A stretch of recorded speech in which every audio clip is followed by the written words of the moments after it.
always assume or presume we know everything, but we don't. We only perceive and can only really comprehend a very, very, very small sliver of what reality is about.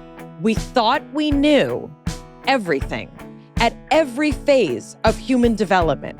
We thought with absolute certainty that we knew everything about every category of our existence. There is official U.S. government documentation that has been released that was very classified at one point that has now been released to the public through the Freedom of Information Act process. We were looking at telemetry data. We were looking at electro-optical data. We were looking at real data coming in from some of the most sophisticated collection sensor systems on the planet. Top Gun pilots that are trained observers that can recognize the silhouette between an Su-22, a MiG-25, and an F-16 from 10 miles away. That was further being backed up by gun camera footage and forward-looking infrared footage. And that was being backed up by radar data, both airborne radar, seaborne, and ground-based radar systems. This is more than just someone saying something or hearing a story. You have 3, if not 4 or 5 different collection systems, all reporting the same information at the same time, at the same place, under the same circumstances. My background is that of a special agent. If I went to court with this, the jury would have no choice but to convict. We are well beyond reasonable doubt.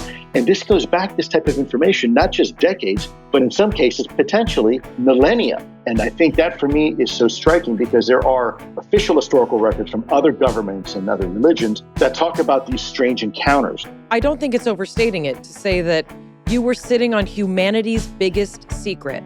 The U.S. government is in possession of pieces of recovered vehicles and biological samples. So what you said, the American taxpayer is footing the bill for these retrievals and the subsequent analysis and reverse engineering efforts, but with no proper congressional oversight. Humanity acts as if no one else is watching us, like we are alone. But a more advanced life is likely observing us. Humanity needs to become more aware of our place in the universe and the political consequences of our actions. I believe the public has a right to know. It's Mayim Bialik's breakdown. She's gonna break it down for you because you know she knows a thing or two. And now she's gonna break down. It's a breakdown. She's gonna break it down. Mayim Bialik's breakdown is supported by Rabbit Air. You know, I'm one of these people that always had allergies my whole life, and I had a doctor recommend Rabbit Air to me, and it absolutely changed the profile of my sleep, my general allergies, my seasonal allergies. It's been a complete game changer to have an air purifier. In particular, I love that Rabbit Air's award-winning air purifiers, which are some of the best in the industry, come with beautiful design options. This is the white A3 model that looks super modern and sleek when you mount it. They also have a new green tea filter, which is incredible. Just started using that. Rabbit Air's award-winning air purifiers have 6-stage HEPA filtration that traps micron-sized particles like PM 2.5 to keep your air literally clean. The air purifier is highly customizable with interchangeable faceplate design. Like I said, this is the sleek modern one. Wall mount, floor stand, and 5 custom filtration options like germ defense filter, toxin absorber for VOCs, and the new green filter that features ingredients made from tea leaves sourced from South Korea. Comes with unique features like laser particle sensing and ultra-quiet design. Visit rabbitair.com or call them 24/7 to talk to Rabbit Air consultants. That's RABBITAIR.com. Hey, I just found out something astounding. Approximately 63% of those of you listening to or watching Mayim Bialik's Breakdown are not subscribed. We know you're listening and we know you're watching because of all of the awesome comments you leave telling us how Mayim Bialik's Breakdown is helping you lead a happier and healthier life. We love that. But the best way to support our show is to subscribe. It's also the only way to get latest updates and to know when new episodes drop. So anywhere that you listen to podcasts and on YouTube, please subscribe, hit the bell icon so that you know when a new episode drops. Thank you so much, and on to the episode. Hi, I'm Mayim Bialik. And I'm Jonathan Cohen. Welcome to our breakdown. This is the place where we break things down so you don't have to. I'm a little bit speechless as we head into this episode because this is a very different kind of episode than a lot of episodes that we do. I'd say it's the only one of its kind that you will ever hear on Mayim Bialik's Breakdown. We're speaking today with Luis Elizondo. He's the author of Imminent, which debuted #1 on the New York Times bestseller list. He's the former head of the Department of Defense's Advanced Aerospace Threat Identification Program. That was his job. He started working at the Pentagon in 2008 after a career in the military. And one day he got a knock on his door from two people in suits who recruited him to work for the Advanced Aerospace Threat Identification Program. He didn't know anything about it. He was specifically recruited because he didn't have any particular leaning towards the things that this program explored. And what Luis came to discover was that he was being recruited to be part of a government organization that specifically was designed to keep information from the American public about UFOs and UAPs, Unidentified Anomalous Phenomenon. And before you say, gosh, Mayim and Jonathan have gone off the deep end and you're having a conspiracy theorist on, I would like you to know that he resigned as one of the most open secrets in the history of the Pentagon because he believed he was sitting on humanity's biggest secret that was being kept from the American people. He is a whistleblower. He wrote a book called Imminent: Inside the Pentagon's Hunt for UFOs. What Luis experienced was being called crazy, having his credibility challenged, having his family threatened. And I'm going to give you the end of the story because I think it's the only thing that might make some of you listen. In 2023, the UAP Disclosure Act was signed, where Congress has to approve taxpayer money being used for UAP research that we didn't know about. And the National Archives have to collect government documents about unidentified anomalous phenomena, technologies of unknown origin, and non-human intelligence. This is real. Lou is a real person. The things that he discusses are about aliens, but they're more about technologies that we simply don't understand and which the government has known about and has been keeping from us. And his whistleblowing allowed us to read this book, understand it. He continues to do work in this arena. And Jonathan and I are going to get into every aspect that we can of how he came to believe, what he believes, what it means for our place in the universe, and why it matters as an act of patriotism to speak up about this. And we are so honored to be able to give him a platform to do so. Luis Elizondo, welcome to The Breakdown. Break it down. Thank you for having me. It is a sincere honor and privilege to be with you today. You said you have a funny story. Is it for all of our ears before we get started? Okay, so back in the mid-'90s, I was attending the University of Miami, and like a lot of starving college students, I worked various odd jobs, and one of my jobs was working as a bouncer in Miami at various nightclubs. And there was one in particular. It was if you were into goth and your fair dosage of depression, it was one of those hardcore industrial nightclubs. And once in a while, we'd get some VIPs coming in. Lou, did I have sex with you in the 90s? Is that where this is heading? No, actually, on the contrary, you almost got me fired. But here's what happened. True story. And I don't know. So hear me out, because you're the only one that can confirm or deny this. But I'm telling you what actually happened, and then it's up to you to decide if you want to, if that was you or not. So I once in a while we'd get these VIPs that would come into the club, and the managers would say, "Hey, look, let's take care of the VIPs." So he comes up to me one evening in the office, says, "Hey, Lou, we have a VIP.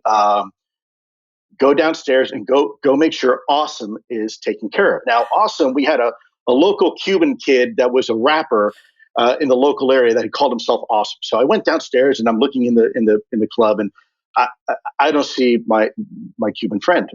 And so I'm looking and looking. 10 minutes go by, I go back up and I said, "Hey, boss, I don't see Awesome." He said, "Awesome?"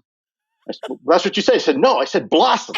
So I said, "Oh, okay." So I go run downstairs again. And I'm looking around, and I didn't have the guts to go up and talk to my boss. I'm like, okay, I got to find this person named Blossom.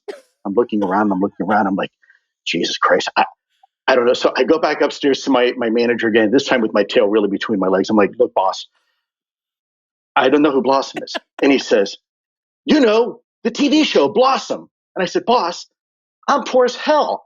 This is why I work here. I don't own a TV. I don't know who Blossom is."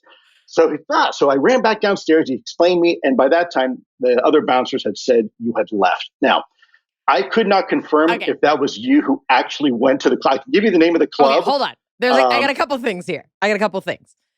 What city was this? Miami. So it was in Miami. I have family in Miami. And Okay. I was in Miami in my teen years. My cousin Abby, who now lives in Israel, my cousin Abby and like my family lives in Miami. So that's the first thing. Okay. The second thing is I used to go to goth clubs. Like that was my thing. There was one on Highland and Willoughby, if anyone's paying attention, all you Southern California folks. I used to go to goth clubs as a teenager because I was not awesome. I was Blossom. And a lot of clubs, like the scene was like pickup and, especially places where teenagers were allowed in. It was like kind of weird. I didn't want to interact with anybody. I wanted to dance by myself to The Cure and Dead Can Dance in a corner where everyone is sad. That's why I would go to goth clubs, because it was very anonymous and it was a very welcoming and, kind of very nice community for kids who were misfits. Like back then, it wasn't cool to be a misfit. It was just like, can you find your people? And I found them in goth clubs. So the club has been shut down, but it was called Mars Bar. And it was at the end of Kendall, at the very end of Kendall Avenue. And that was my first introduction to you. And you had left. By the time I actually went down to actually do the job that they hired me to do, you had gone. You had split. So I almost got fired, and that is a true story. Whether or not you were actually there, I can't confirm. I don't know. I don't remember because most of my brain has been taken up with music lyrics and scripts from Blossom and The Big Bang Theory. But what I can confirm, and this is obviously will lead right into what we want to talk to you about. If there's a couple pieces of corroborating evidence that are pointing someone in the right direction, Miami, goth club, and me being a teenager, it's feeling like this probably is true. Okay. I don't want to throw Mayim under the bus, but I would say that in the progression of this podcast, we've had the opportunity to speak to some people that start to pull back the curtain on what life is really like behind the scenes, and that we have started to learn with some encouragement by me, but she's been hesitant to start to see the other side of how the world operates. And as we've been inching more towards that, whether it's the industrial food complex or seeing the incentive structures of technology companies or seeing the medical industrial complex, I can go on and on. We came to your work, which is potentially one of the biggest areas where there's maybe another side to the story that people haven't been told yet. And now here we are today. I'm a skeptic. And I read through every single page of your book. I poured through it like I was analyzing a thesis, like I did not skip. And first of all, it's a beautifully written book because it takes us on the journey, not just of your work at the Pentagon, but your journey as a human being, because it's all kind of related. And, your story, you have this like badass dad, this badass Cuban dad who kind of raised you to be tough, to learn to protect yourself, to learn to be vigilant, skeptical, critical, like really, really an upright, kind of tough guy. And your mom, who you said she had Ashkenazi Jewish in her, also Cherokee, French, Lebanese, this really interesting couple raised you. And your mom was very, very loving and very compassionate. Sounds like a very creative person, very kind of emotionally sensitive person. You joined ROTC, First Junior ROTC, and you sort of turned to a career in the military as, one of the only options that you saw is kind of how you described it, that, kids who came from money had different trajectories. But, you grew up, as this person who had to really defend themselves and protect themselves. And you served this country. Thank you for your service also. Oh, no, listen, my privilege, my honor. I mean, but you've been in some of the most complicated, violent, painful places on this planet. And, you tell this story, and I want you to sort of walk us through, you paint a very like X-Files moment of like you're sitting in your office, you're kind of a career, right? Your career military transitioned you to another aspect. I want you to talk about the day that two people showed up in your office while you were having your morning coffee. Mayim Bialik's Breakdown is supported by Quince. As the weather turns cooler, I am so looking forward to all of the fall recipes I make around this time of year. If you follow my cooking lives on Instagram, you know what I'm talking about. I'm also looking forward to slipping into a cozy sweater from Quince. Quince is known for their Mongolian cashmere sweaters from $50. And it's not just that. All Quince items are priced 50 to 80% less than similar brands. That includes beautiful leather jackets, cotton cardigans, soft denim, and so much more. How are they able to do that? By partnering directly with top factories and cutting out the cost of the middle person, which passes the savings on to us. Quince only works with factories that use safe, ethical, and responsible manufacturing practices. And of course, premium fabrics and finishes for that luxury feel in every piece. Jonathan loves his Italian wool overcoat. If we get enough comments, maybe I'll model it for everyone. Get cozy in Quince's high-quality wardrobe essentials. Go to quince.com/breakdown for free shipping on your order and 365-day returns. That's QUINCE.com/breakdown to get free shipping and 365-day returns. Quince.com/breakdown. Mayim Bialik's Breakdown is supported by Ritual. I wish someone reminded me at the beginning of my pregnancy journey that I wouldn't be pregnant forever, because sometimes it felt like I needed that reminder. So many women experience anxiety around conceiving and around pregnancy. Worry less with Ritual. Get the key nutrients needed to support pregnancy and feel confident with Ritual's Essential for Women Prenatal Multivitamin, designed to deliver 12 key nutrients for pregnancy in just 2 daily capsules. It's easy and painless to incorporate Ritual products into a daily routine. I especially love that they're vegan-friendly. Ritual's prenatal multivitamin is designed for mom-to-baby support with vegan, bioavailable, and science-backed key nutrients. Methylated folate and nature-identical choline support baby's neural tube development. Omega-3 DHA for brain and early vision development, support from mom to baby. Also contains vitamin D to support fetal bone health and is designed with morning sickness in mind. Each capsule features a delayed-release design to help make it gentle on an empty stomach. Every bottle includes a citrus essence tab so you can enjoy taking your multis. Ritual is also rigorously tested by a third party for allergens, microbes, and heavy metals. It's so important to know what you're putting in your body, especially when you're pregnant. With Ritual's dedication to traceable science and sourcing, you always will. See for yourself with 25% off your first month for a limited time at ritual.com/breakdown. And now our word from our sponsors at Betterment. Do you want your money to be motivated? Do you want your money to rise and grind? Do you think your money should get up and work? Don't worry, Betterment is here to help. Betterment is the automated investing and savings app that makes your money hustle. Their automated technology is built to help maximize returns, meaning when you invest with Betterment, your money can auto-adjust as you get closer to your goal, rebalance if your portfolio gets too far out of line, and your dividends are automatically reinvested. That can increase the potential for compound returns. In other words, your money is working like a dog, while you can be sleeping like one and snoring like one too. You'll never picture your money the same way again. Betterment, the automated investing and savings app that makes your money hustle. Visit betterment.com to get started. Investing involves risk. Performance is not guaranteed. Let me put that, if I can, on the backdrop of, who am I? Who's Lou Elizondo? And the reality is after high school, I went into college. I studied the sciences. I went to school to be a microbiologist and immunologist, with a specific emphasis on parasitology, not parapsychology, the study of parasites, microorganisms.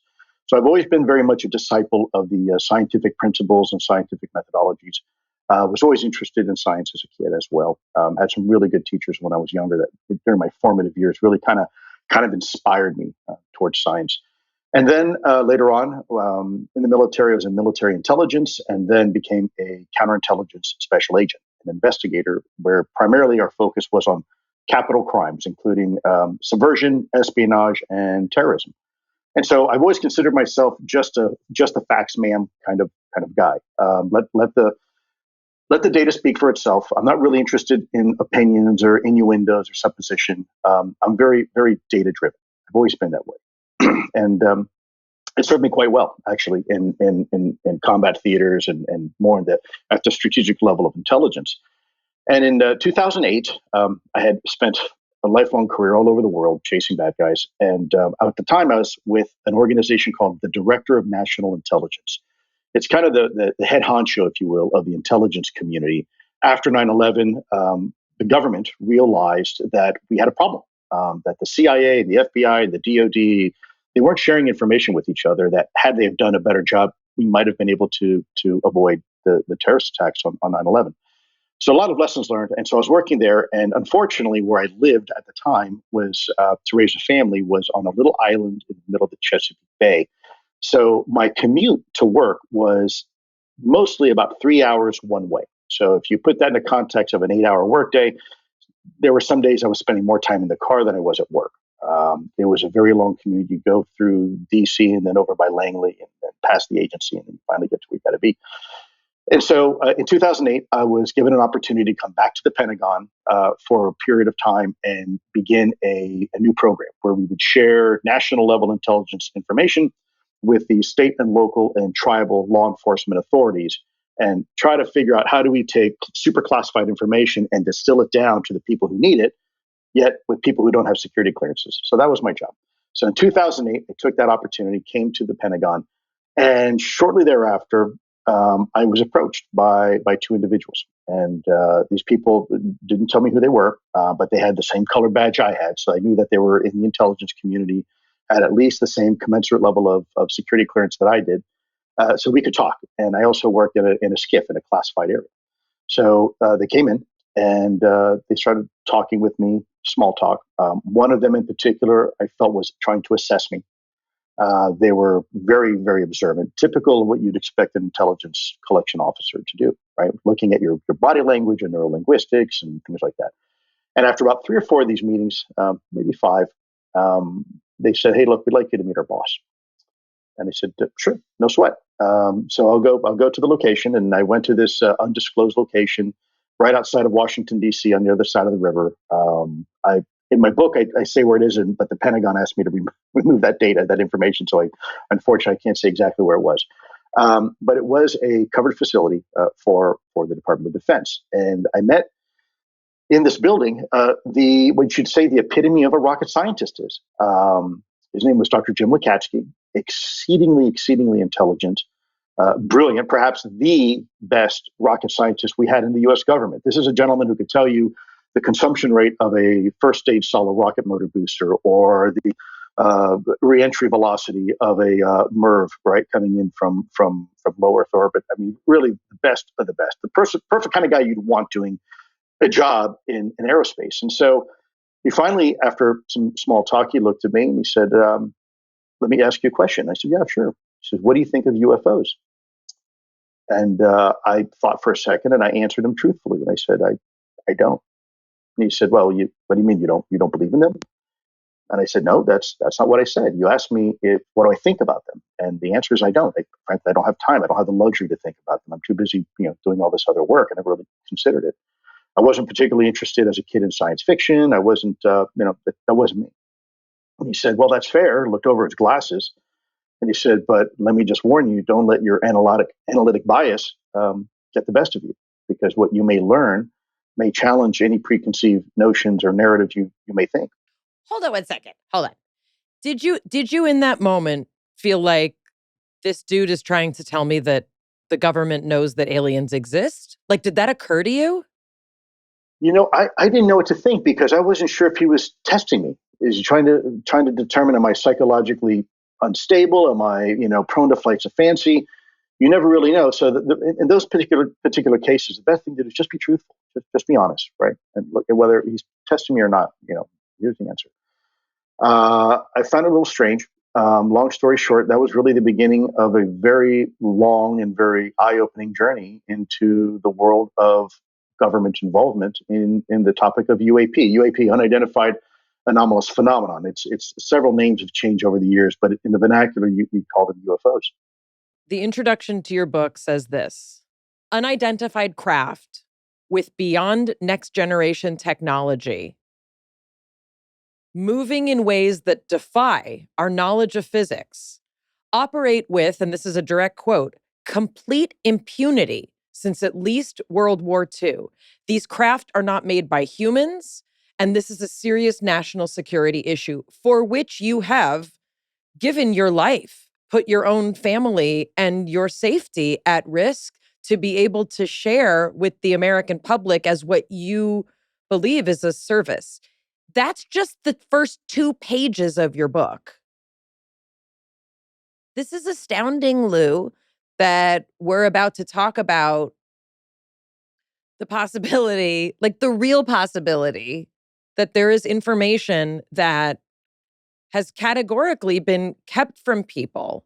I want you to start there. Why is this information kept from people? And I have my own reasons why I think, but Sure. why do you think? What's your understanding? I can tell you from 2 perspectives. One is wearing, my former government hat. There's some very practical reasons, and then there are some more perhaps personal and even esoteric reasons. Let's look at this from a functional perspective and the government. So when we really started noticing a lot of these UAP was right on the heels of World War II. They started with the observations of Foo Fighters or these luminous balls of light that would seem to surveil and shadow our Allied aircraft and even Axis aircraft. Shortly thereafter, what happened? We entered the atomic age, right? And that's really when we started beginning to see a lot of UAP activity in and around sensitive military installations. Not a coincidence. Not a coincidence. Not a coincidence at all. Like that's an important part of this, that a lot of this activity is happening around very specific locations. So, sorry, go on. Right. And this is why was a national security issue and has been for several decades. There's been many UFO programs by the U.S. government. Some know of Project Blue Book and the Condon Report and whatnot. But my program was nothing new. It was just a continuation of a long-standing effort by the U.S. government to study UAP, UFOs, and try to figure out how they work. And so, back to your question, why would we as a nation keep this secret for so long? Well, let's look at the backdrop of the Cold War. You had an environment, a strategic environment, where the United States and then Soviet Union were in this winner-takes-all Cold War, which, by the way, wasn't really cold. It's a bit of a misnomer. It's pretty hot. We were involved in a lot of proxy wars, a lot of things going on at the time. Imagine playing this chessboard, the three-dimensional chess against an enemy, and that's what was happening. And oh, by the way, they happen to have nukes, and so did we. So the folks at the Pentagon, the generals look and they say, okay, we have this real threat over here. These folks over here have nukes, and we are engaged in trying to control the map here. Meanwhile, we got these other things. They're not really a threat yet. They're interested in what we're doing. There's not a whole lot we can do about it. So why don't we focus on the real threat right now, which is Russia, which is then Soviet Union, CCCP. So that was one of the mindsets. Then you had the other issue, a little bit more pragmatic, that all organizations and institutions, especially governments and even religions, they only work because people have faith and confidence in those organizations, right? And governments are designed to be solution oriented. So when you have a problem for which there is no solution, and there's not really a darn thing we can do about it, that's a really uncomfortable conversation to have with the American people, right? And so the other part of that is maybe we should try to figure out this a little bit more before we decide to have the conversation. Now, the problem with that is there's 2 lines of thinking on secrecy. Some people in the government believe secrets are like fine wine, and the longer you keep a cork on it, the better it gets. Other people, like me, feel that secrets are perishable. They have a shelf life. They're like vegetables in your refrigerator. And there comes a point where if you leave them there too long, they begin to rot, they begin to stink, and you got a bigger mess on your hands, right? They outlive the very reason why they were being classified. And I think that is where we are today. It's to the point where the UAP topic is almost the worst kept secret in the U.S. government. It's pervasive. And like you said, there's really not a whole lot we can do about it. And it is a national security issue. Now, I don't want to say a national security threat, because that's different. I'm not ringing the alarm bells and saying, the British are coming, or the British are coming. In this case, the NHI are coming, or the flying saucers are coming. What I'm simply saying is it's a national security issue, because in order to determine, if I'm wearing my national security hat, if something is a threat, there's really a very simple calculus, and that is capabilities versus intent. Now, we've seen a lot of the capabilities, and this goes to your original statement a couple minutes ago about these capabilities. We still have no idea the intent. And so it is impossible to make a determination from a national security perspective. Is this or is this not a threat? And so we have to assume in the government it could be, until we're sure it's not. You mentioned in the mid 70s, right, was when some of the kind of documentation that we now know exists. This is not me and Lou making it up, like over martinis, right, at a goth club. This is information that we now know exists. So Robert Pratt was one of the people who was able to interview some of these people, and we have the records, right, of what was reported. There were these orbs that would sort of chase people, for lack of a better word, hover, and the kind of things. And he interviewed people, and they had evidence of laser burns. They had these, kind of very common and similar reports of abductions. People were left catatonic. And people also were describing what we now call Nordics and Greys, these two types of beings that people kept reporting. And this is a time before cell phones, before people can WhatsApp what they think is happening or tweet it out. These are isolated reports from all over the world. Can you explain what these early interviews were revealing? Sure. Well, it even goes beyond that. To be honest with you, there is official U.S. government documentation that has been released that was very classified at one point that has now been released to the public through the Freedom of Information Act process. And they're there for anybody to see. So we could say, oh, somebody interviewed something, somebody saw something. But keep in mind, my focus when I was working for the Pentagon, I wasn't interested in grandma seeing some lights in the backyard. We were looking at telemetry data. We were looking at electro-optical data. We were looking at real data coming in from some of the most sophisticated collection sensor systems on the planet. So you had, for example, F-18 Super Hornet Top Gun pilots that are trained observers that can recognize the silhouette between an Su-22, a MiG-25, and an F-16 from 10 miles away and identify friend or foe and make a decision in a split second to shoot it. That was further being backed up by gun camera footage and FLIR footage, forward-looking infrared footage. And that was being backed up by radar data, both airborne radar, seaborne, and ground-based radar systems. So you've got, this is more than just someone saying something or hearing a story. You have 3, if not 4 or 5 different collection systems, all reporting the same information at the same time, at the same place, under the same circumstances. Now, remember, my background is that of a special agent. If I went to court with this, the jury would have no choice but to convict. We are well beyond reasonable doubt. And this goes back, this type of information, not just decades, but in some cases, potentially millennia.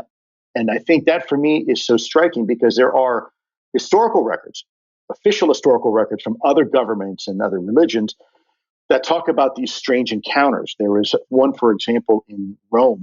There's a communication between a Roman soldier and a Roman general where they describe what they call eclipus. Eclipus in Latin means, well, think of eclipse, right? The shape of the sun, which happened to be the shape of the Roman shields. They call them eclipus. And they were describing these flaming Roman shields in the sky that was following them from battle space to battle space. And that's just one small example of historical documentation that is describing something, some phenomena in the air. Now, this is before radar and FLIR and F-18s and F-22s, but we're well beyond that now. Now we have a lot of fidelity to illustrate what these things can actually do and how they can outperform anything we have in our inventory. And like you said, they can be encountered without impunity over our most sensitive military installations and our controlled U.S. airspace globally. So let's talk about. I was really fascinated to learn about this Wilson Davis memo, and I wonder if you can talk a little bit about what the Wilson Davis memo was, and specifically, like Roswell, New Mexico. For many of us, we grew up as like that's the biggest joke and the biggest hoax around. Something happened in Roswell, New Mexico that the government knew about. Lou, help me here. Sure. Well, two-part question. Let's start with Admiral Wilson. Admiral Wilson was a senior official in the Department of Defense. When was this? Just give us a time frame. So we're probably talking right now. It was before my time. The Wilson Davis memos was a conversation between supposedly Eric Davis, who was a scientist at the time, had worked for the U.S. government, top secret security clearances, worked for several of the 3-letter agencies, and it was a debriefing that allegedly, and I want to say this very carefully, allegedly, because It has been entered into the official records of Congress as being a legitimate document. However, one of the individuals that was participant in this alleged situation denies it ever occurred, this meeting.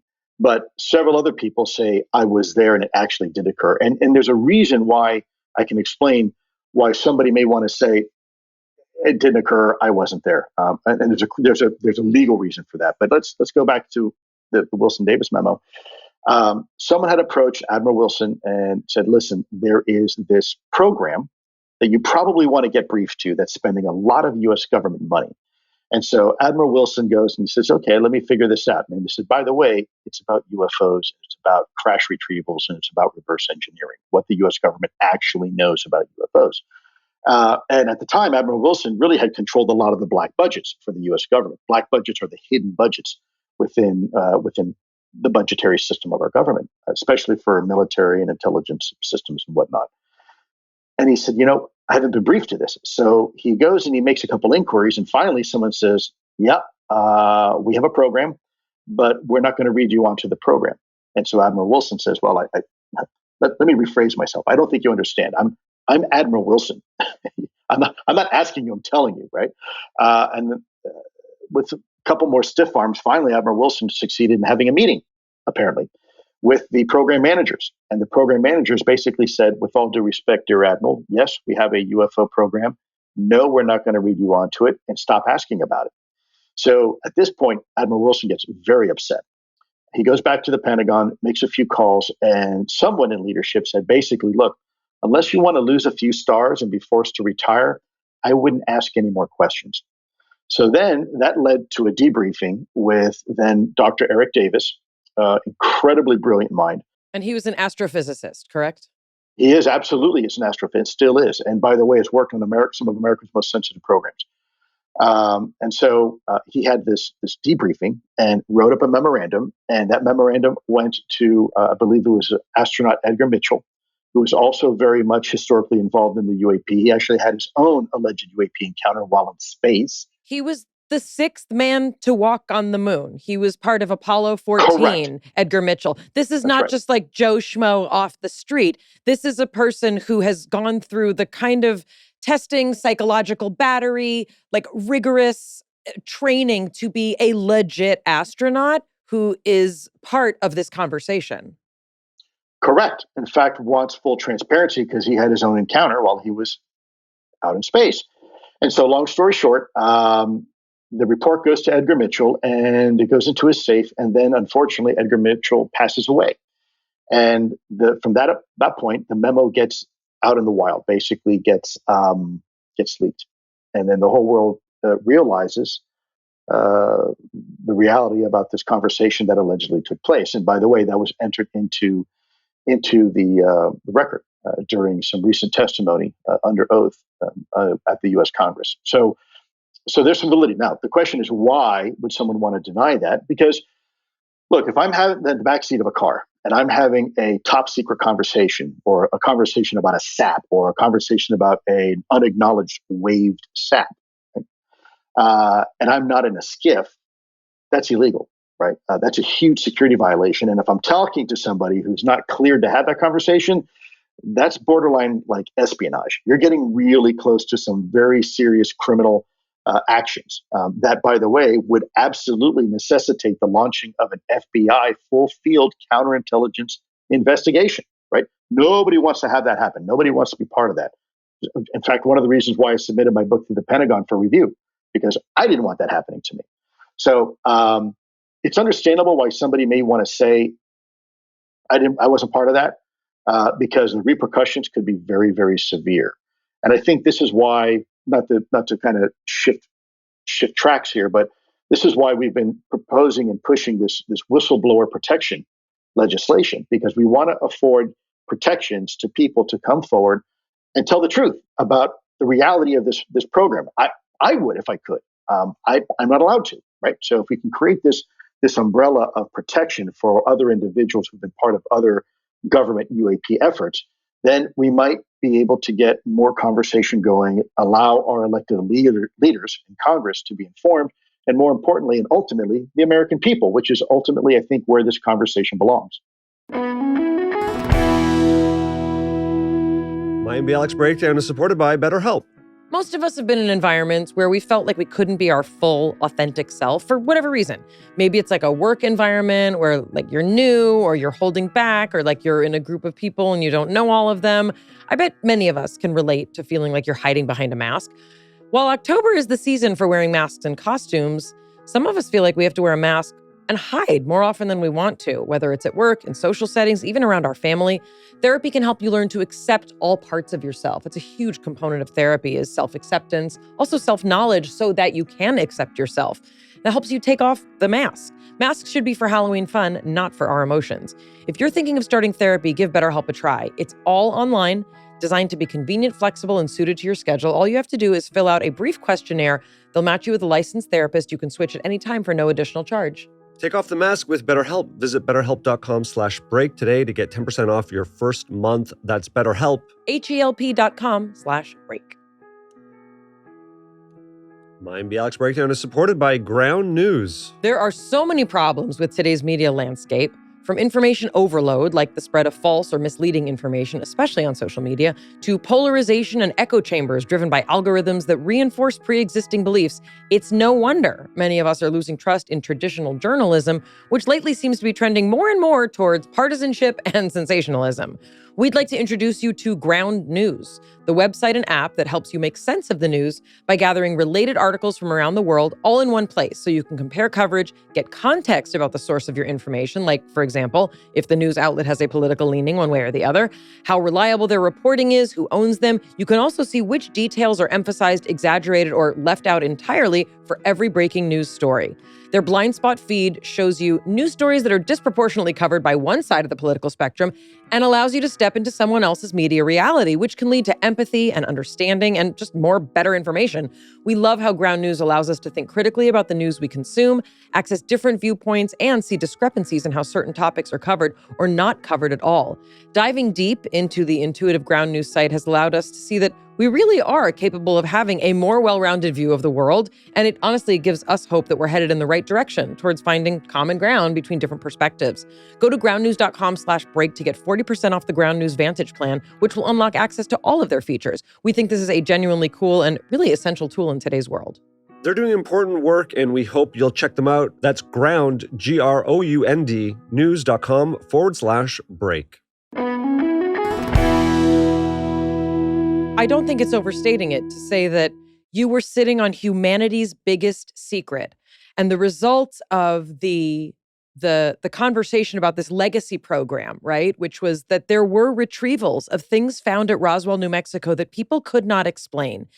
The American tax, a quote, "The American taxpayer is footing the bill for these retrievals and the subsequent analysis and reverse engineering efforts, but with no proper congressional oversight." And this was this to me is the statement that explains everything that's going on. Humanity acts as if no one else is watching us, like we are alone. But here it comes. A more advanced life is likely observing us. Humanity needs to become more aware of our place in the universe and the political consequences of our actions. I believe the public has a right to know. That was your statement. I want you to be really specific. And I want you to talk about, some of my favorite parts of the book, I'm sure you're not surprised. I'm a scientist by training. The biological impacts of these encounters and the physics, that was like my favorite part. The charts, I'm into all of it. So the things that we know are true, I'm just going to give a little bit of a list here, okay? The things that we know are true. These orb sightings are accompanied by people being burned by lasers in ways that we cannot explain with our technology. People are reporting being abducted, being left catatonic. They're describing two types of aliens. One is kind of like a tall, sort of ghoulish Nordic. The other is a shorter, what many of us think of as sort of the classic alien, which we call the Greys. And things like vaporization of people and animals, that can only be caused by things like lasers or radioactive weapons. There is biological material that has been obtained that we do not understand. And there is information about things that have been implanted in people, just like the stories that people tell, that seem to have a technology that does not allow us to analyze them in ways that we can understand. There are puncture wounds. There are things in people's noses. The FDA, the Department of Agriculture, all these animals that have been found with wounds that we cannot explain have been sent out to different departments, but nobody was allowed to communicate about it. So these are things that you're not making up. And even if you were, we wouldn't be at this place. This is stuff that you simply blew the whistle on by saying, this isn't about making it up. This is about the government knows and has been investigating it. Am I roughly correct here? Yeah, let's take it a step further. It's not just me. It was our team, the entire AATIP team, and they haven't all come out yet. But when they come out of the shadows, there's going to be a lot more people who are going to learn about this. But look, there are people right now. It's documented. It's in writing. People that have come, government people, intelligence officers, military personnel that have come up close and personal to a UAP and are now on 100% medical disability by the U.S. government in writing because of their involvement in a UAP encounter, particularly one at Bentwaters in the early 1980s in England. It's called the Rendlesham incident. You can look it up. Two of the military police officers, in this case, Air Force Special Police officers, who went into the woods to actually locate the craft and wound up apparently getting injured by it. It took literally the late Senator John McCain himself to get those files declassified so these servicemen could receive the medical treatment that they deserve. That is fact. That's not Lou Elizondo. That is in government documentation, right? There are countless numbers of individuals who are under care right now by the U.S. government because of an alleged UAP encounter where they have sustained, you're right, some cases superficial burns. What some may look at and say, oh, that looks like a sunburn. In reality, it's probably a result of ultraviolet radiation. Then as you get closer, there's some individuals that actually have experienced internal organ damage, and in some cases, severe organ damage.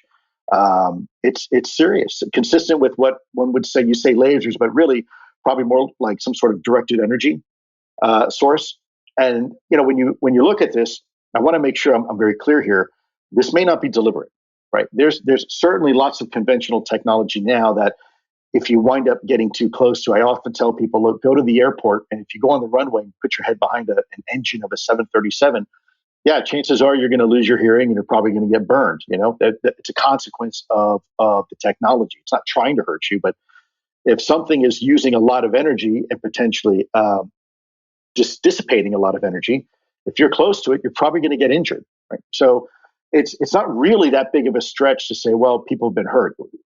We're not sure it's really deliberate. Now, there are some cases in South America and even here in the US where people have actually said, no, it's deliberate. Like they've actually been, in some cases, I hate to use the vernacular, zapped, but have sustained direct energy damage that seemed to potentially be intentional. One of those incidents was in Brazil called Colares. Colares is an area of Brazil where the general, four-star general Uchoa conducted an investigation with his men and had photographs and video, and some of his personnel were injured by a craft, by a UAP.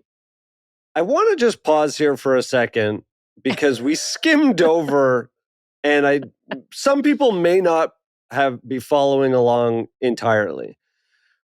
We just claimed as fact that aircraft or spacecraft has been found, and that there have been encounters with other forms of life that have included laser-like zapping and impact. Well, we have to be careful. You say spacecraft. I don't like that he said spacecraft, Lou, because I'm on your team. Let's use the right nomenclature. Go ahead, Lou. Yeah, we don't really know yet the true origin and source of some of these things. And so we have to, I've always told people we've got to keep all options on the table until they're no longer on the table. I know it's really easy to be tempted to say, oh, they're aliens from, out there, the Pleiades. But the reality is there's a whole lot of other options that it could be. So can we start with the crafts?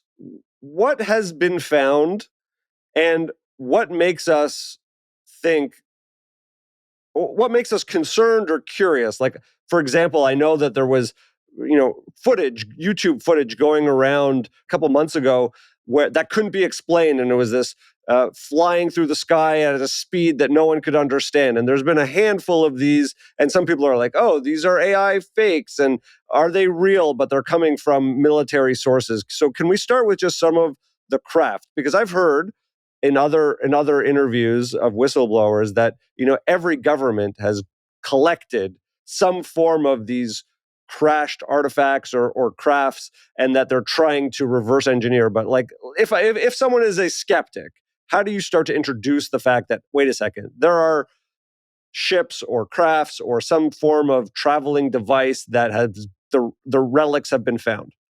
So, first of all, I think healthy skepticism is important.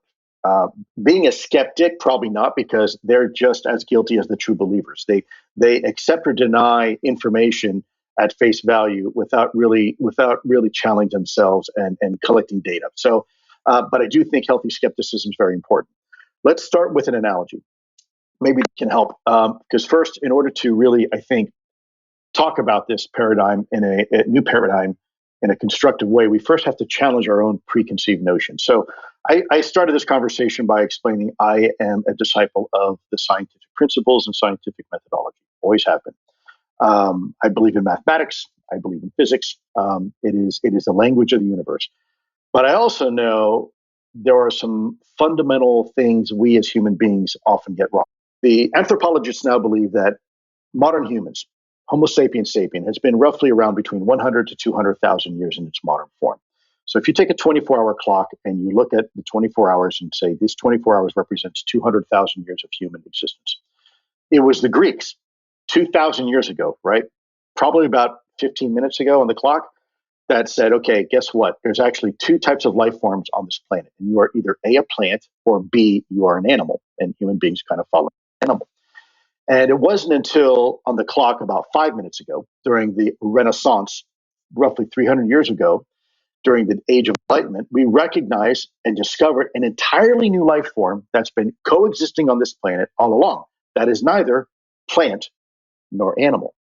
Now, if that wasn't revelatory enough, it wasn't until 120 years ago, think about it, out of 200,000 years ago, right? The last 3 seconds maybe of our existence, maybe 5, that we actually discovered the true dominant life form, alpha, on this planet. And in fact, if you take all the biomass of every plant and the biomass of every animal and the biomass of every fungus and add it all up together, it still does not add up to the biomass of this hidden yet dominant life form on this planet. And it wasn't until we could curve glass and look through a little metal tube and famously shout, little beasties, did we discover the world of microorganisms that live inside every single one of us, that actually compose us. They live on the skin of the ISS space station. They live miles beneath the Arctic ice under the crushing depths, right?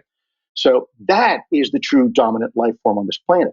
And we just discovered it. We just got the technology to discover it. Take home message, because I have an 18-year-old who literally is going to die by his skepticism and he's only 18.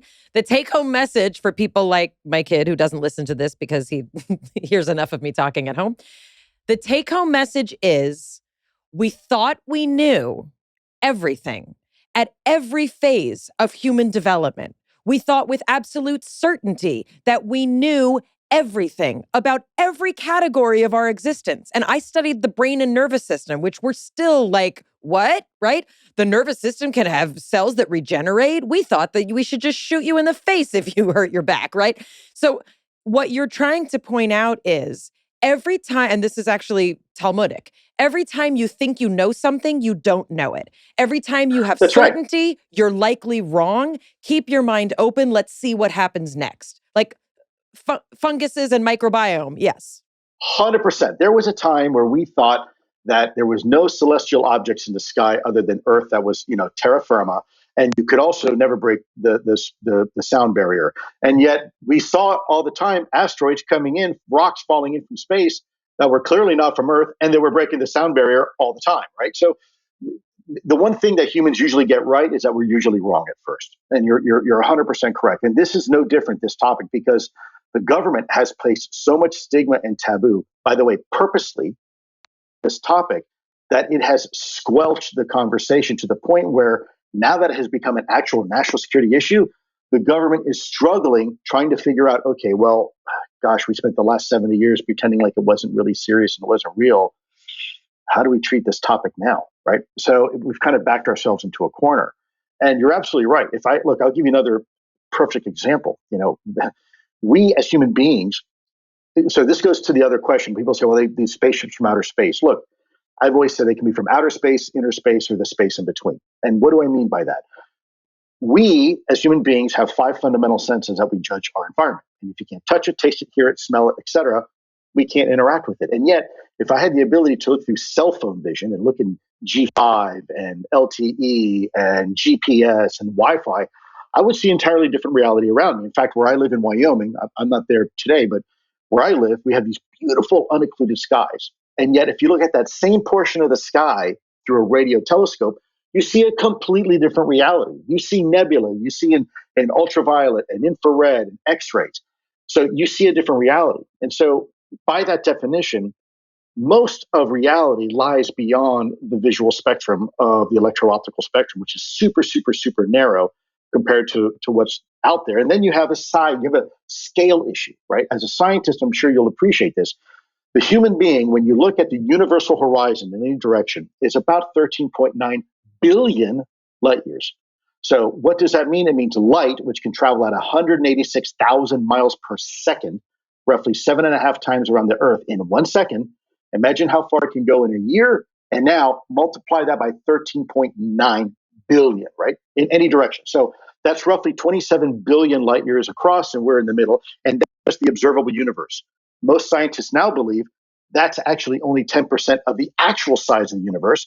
So now we're bigger than 100 billion light years, right? And we're this tiny little speck in the middle. And yet, if you compare a single atom, a hydrogen atom, Avogadro's number, 1 times 10 to the negative, go all the way down, right? That's roughly the same scale. That atom, we are the size of the universe to that atom as we are the atom to the rest of the universe. And we as humans can only interact with plus or minus 1 or 2 orders of magnitude up or down. At that point, the universe either becomes simply too big or too small, and we will never be able to interact with it. And so, that's where most of the universe, the reality of the universe, actually lies. So the potential for us, and we always assume or presume we know everything, but Milam, you're absolutely 100% right. We don't. We only perceive and can only really comprehend a very, very, very small sliver of what reality is about. You remember then as a scientist, right? We all grew up in Newtonian physics. What a great invention that was, or discovery. And then you have Einstein's relativity, and wow, space and time is actually connected and stretchable and compressible.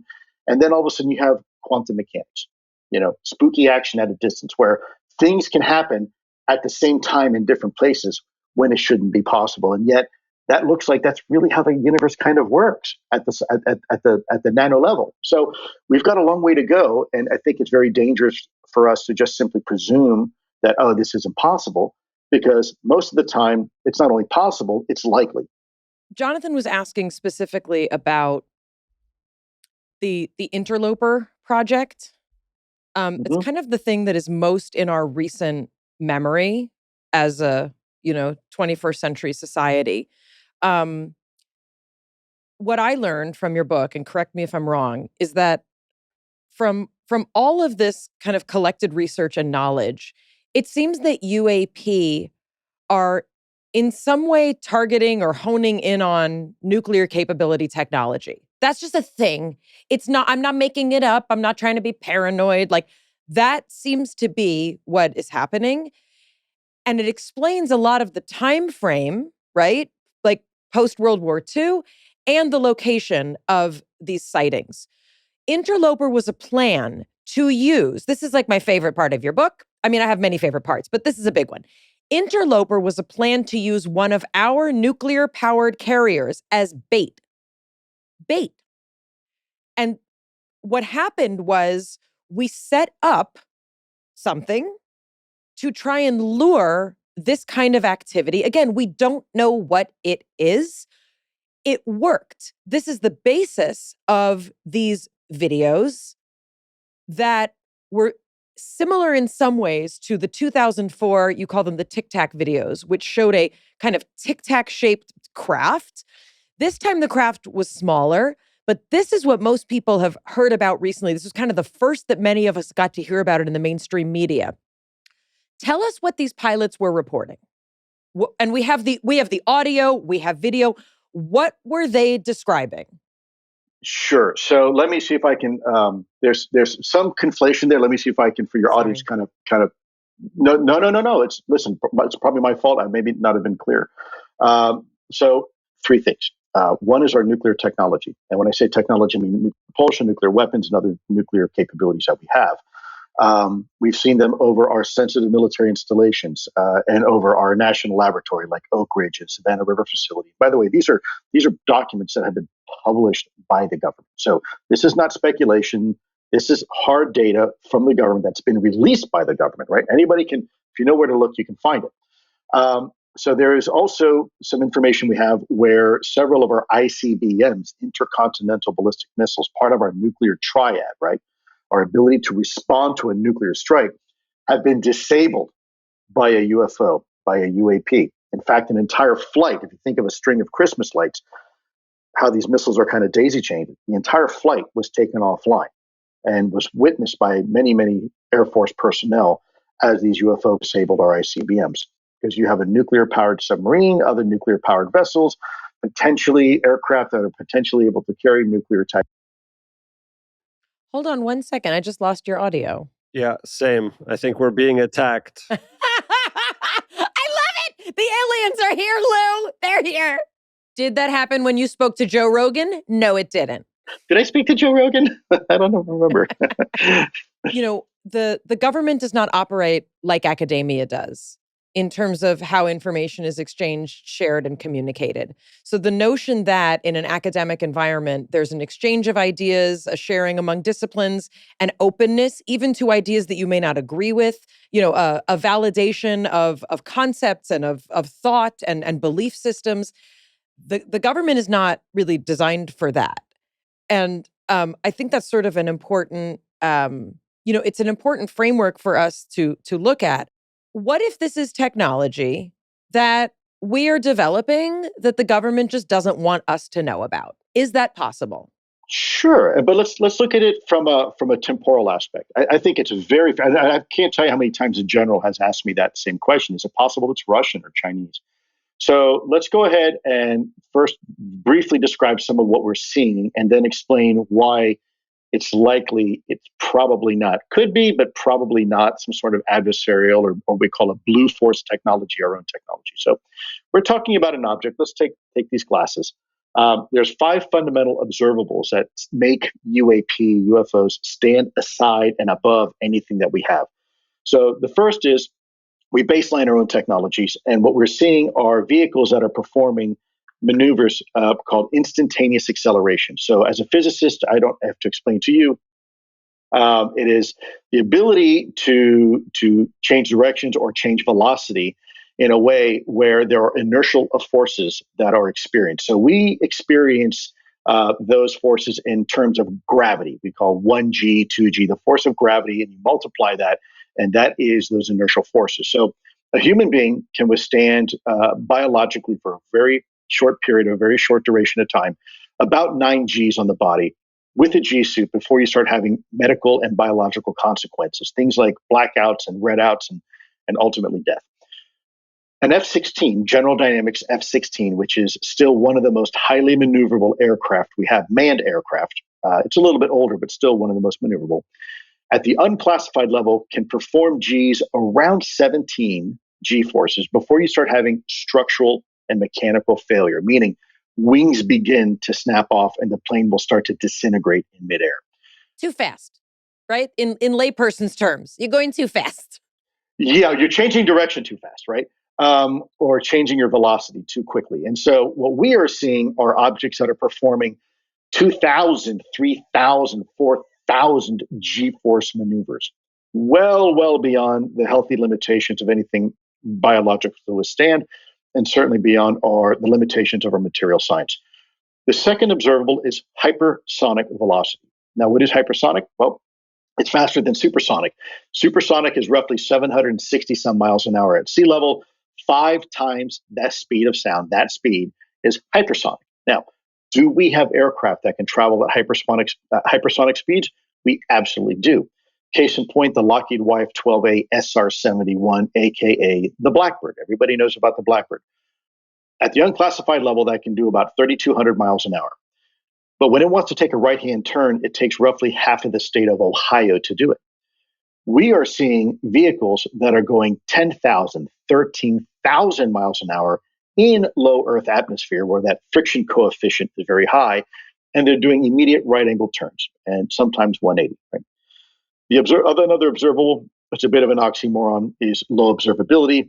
It's hard to see on radar. It's hard to see with the naked eye. It doesn't look like it has wings or a tail or any obvious signs of propulsion.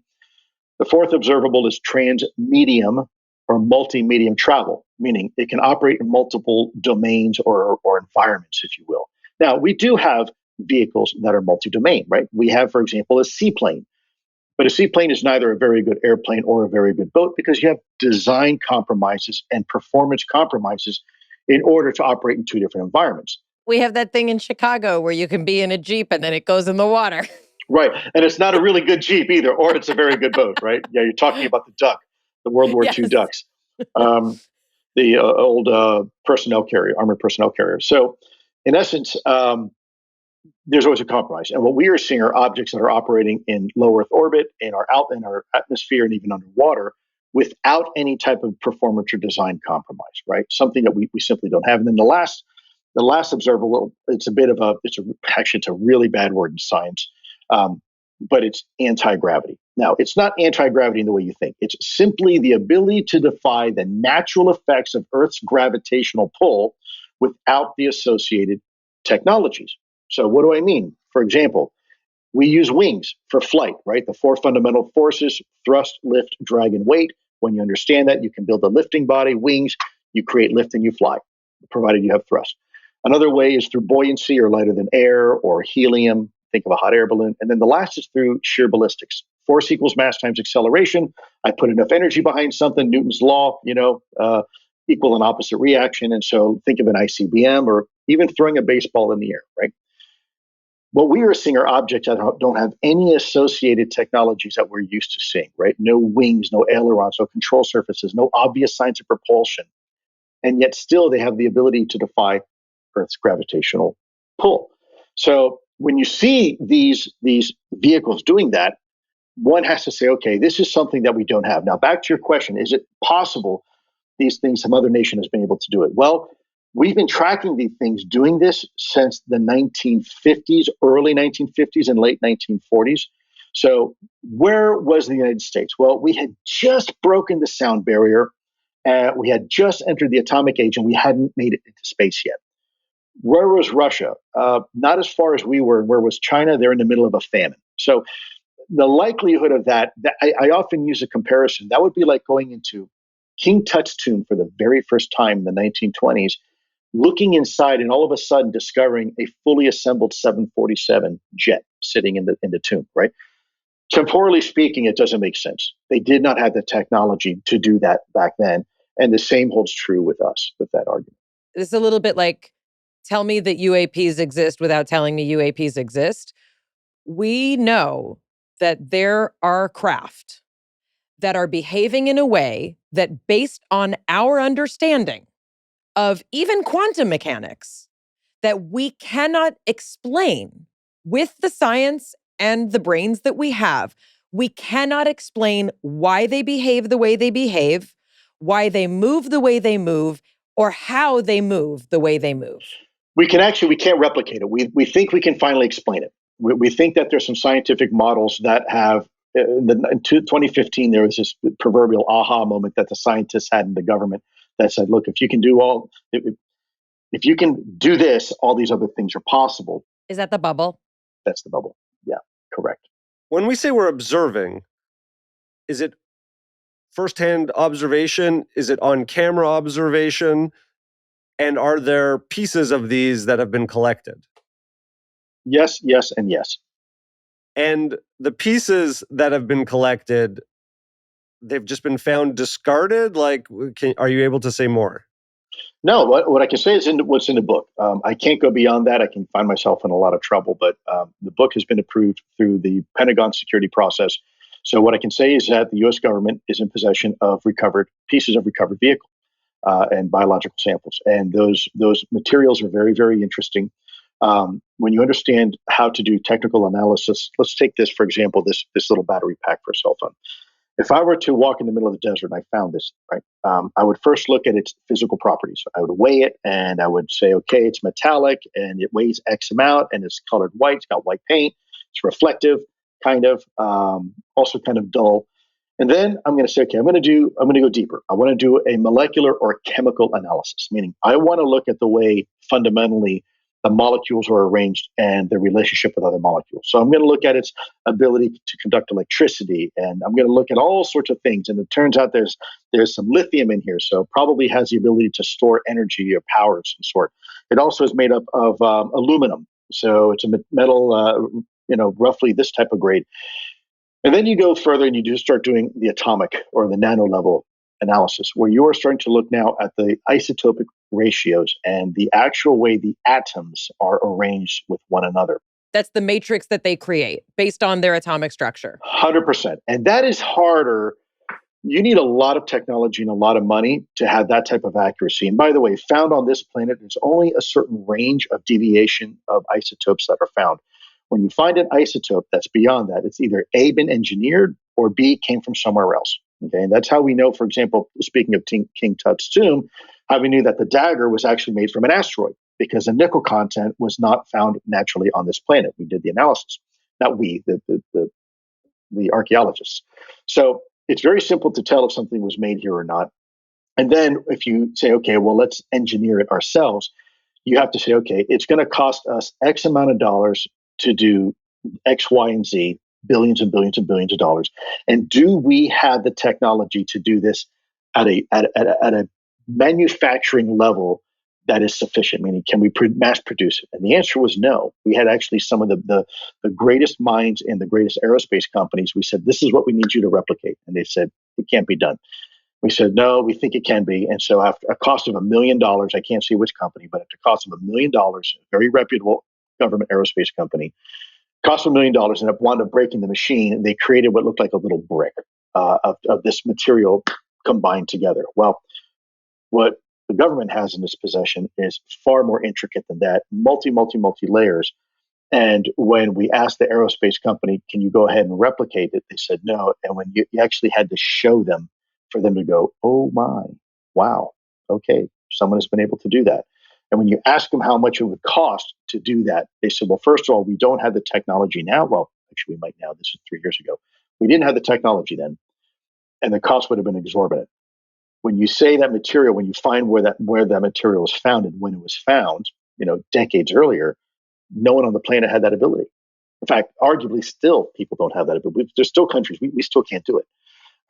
So, again, this is that temporal aspect that you're forced to reconcile. Okay, well, the material's real. It's here. We know it's real. We can touch it. We can test it, but we still can't make it, right?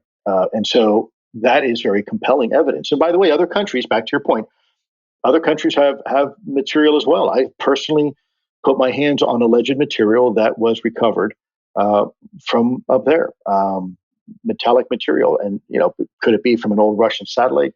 Sure, I guess it could.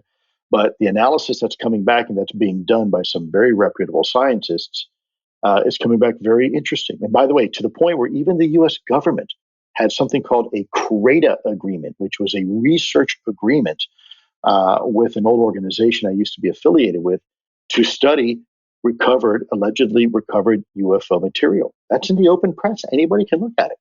It says this is what we want. We want to analyze it. So there's a lot of interest there, right? From a material science perspective, that's where the rubber meets the road. That's where really things start to get interesting. You use a beautiful example, which makes me feel very emotional, especially because your mother was part Cherokee and you have Cherokee heritage. And there's this example that you give that, and this, sorry, just emotional. When the Spanish arrived in the New World, we all know what happened. There was a devastation of a culture and a complete, breakdown of, I think, humanity in terms of what happened when the Spanish arrived. But one of the components you talk about is that the indigenous people had never seen technology like they were seeing. Meaning, imagine if you've never seen a gun, you've never seen a boat, you've never seen, machinery, you've never seen armor of this variety. You don't know how to process. Like, the human brain does not know how to process things that are outside of our realm of what we've experienced, which is why babies don't know what the heck is happening for like the first, 3 months. They're like, what? I'm part of my mother. And if you've ever seen you ever seen that kind of analysis of what happens when something is introduced that you have no frame of reference for, it looks a lot like what you're describing. And what the analogy was is the Inca had no frame of reference to understand what was happening and may have perceived that this is something alien. Yeah, they actually did. When the conquistadors first came over on their ships, they had never seen a ship, and they had never seen armor, and they had never seen a horse. And so when the conquistadors came from Spain during the La Reconquista, the reconquering, when they landed on the shores of the beach, you're absolutely right. The Inca actually thought it was a single monster. They did not understand it was a human in armor riding on a horse because they had no frame of reference. And that is exactly what we see today. I tell people all the time, look, imagine 300 years ago walking in the desert and finding Da Vinci or Michelangelo, finding a garage door opener, right? What in the hell would that be used for? First of all, it's made of plastic. They've never seen plastic. Second of all, it has batteries. Thirdly, the electromagnetic spectrum hasn't even been discovered yet, right? So what is this magical thing? What is it used for? And it's not about intelligence. This is not a story about Correct. that the Inca couldn't understand because their brains didn't have the capacity. The Incas did incredibly beautiful, sophisticated, cultural, monumental things, as did all of the indigenous tribes. It is that even the most intelligent people, the most learned, the most sophisticated, we've built governments, we've gone to the moon, we've done all these things. If there is something that is outside of what we can understand, we will hide it. We will come up with legislation to prevent people from talking about it. We will convince everyone that they are crazy if they think about it. And we will introduce an entire level of conversation where the only indefensible thing is you're crazy, right? What is it like to be told that you're crazy? Well, I've been married 30 years, so I'm told I'm crazy all the time, but for different reasons. Not because of this topic. The reality is it's an unnecessary label that is used when we don't understand something. Look, you can call people crazy all you want, but Einstein was called crazy, right? There were a lot of people in history that were called crazy. Galileo, when he first proposed that the Earth was not the center of the solar system, they almost burned him for it, right? Heretical. Turned out he wasn't crazy, right? They even refused to look through the very telescope to confirm his observations. So I think it's when you're labeled crazy, I do think there's a fine line between genius and crazy. I think crazy is a label that society gives when you don't really fit in, maybe to the normal, stream, if you will, of consciousness. I think it's a cop out. We've had a lot of our pilots that were labeled crazy. They were taken off flight status. They were had psychological evaluations in the military, especially if you reported a UFO. It's funny because if you go right now to any airport or train station, you always hear the announcements, the DHS announcements. If you see something suspicious, report it.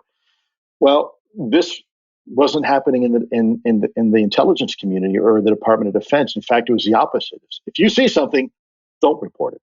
And in fact, every time now you can look at it in modern terms. Every time a Russian surveillance aircraft comes near Alaska or California, what's the first thing we do? Well, we launch two F-22s and we escort it out of our airspace, and it's all over the news, all over headline news.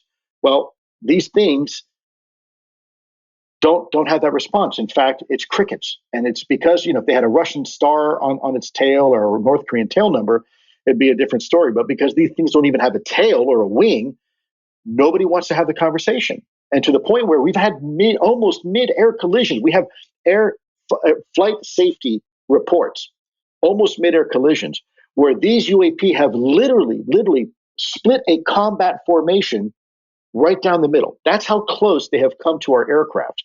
Let me put this in another context real quick. Let's remind the audience here. It wasn't until the last year or two that we started recalibrating our radars to start looking for UAP. Guess what we started seeing? This is after we told everybody, oh, we know everything in our skies. We started seeing Chinese spy balloons just wafting over our country, collecting intelligence, right? And here we are telling the American people, oh, we know everything in our sky. You couldn't even track a balloon. So, yeah. I mean, you're right. I'm going to get in trouble for saying that, I'm sure. But No. anyways. Please. Okay. I love when you get in trouble because it made an amazing book. I want to talk a little bit more about the cover-up because Jonathan and I talk about this in realms of nutrition. We talk about it in realms of pesticide use. We talk about it in realms of ultra-processed food, which the mainstream media keeps trying to convince me is good for me when I know that it's not, right? Like it's like that stuff kind of, bends the mind. One of the sort of like meta complexities of your decision to resign so that you could alert the American public and the global public to what is going on. The meta complexity is that it's not just that you chose to reveal information that has been hidden. You chose to reveal that the government had been giving instructions of how to cover this up, how to lie, how to hide evidence. And to me, that you blew the whistle on two things. You blew the whistle on UAPs exist and the government knew, and the government was actively trying to encourage people to cover it up, teach people how to lie, and create, I think, potentially more hysteria around this. Can you talk a little bit about what you think the government was afraid of with this information? Sure. Well, let's start with the basic question: why do governments lie? There are legal reasons. For example, if you look at the definition of covert action, that is what they call in our community an honest lie. You're lying about an operation in order to save American lives, right? No, we're not sending in an alpha team to go in and save hostages until after we save them. And then we said, oh yeah, we kind of did that, right? I'm not worried about those kind of lies because they're designed to help and protect the American people. What I don't like are lies to cover and obfuscate truth or embarrassment or malfeasance, right? So there are reasons to have something secret. And I'm the first one, if you ever ask me to choose national security over disclosure, I will absolutely always choose national security because I'm a patriot. I love my country. I love my fellow citizens and I love my government. What I don't like is when people abuse the bureaucracy and make the unilateral decision upon themselves to do something on behalf of everybody else when they don't have that authority. So what do I mean? We can only classify information in this country for the most part to protect two things: sources and methods.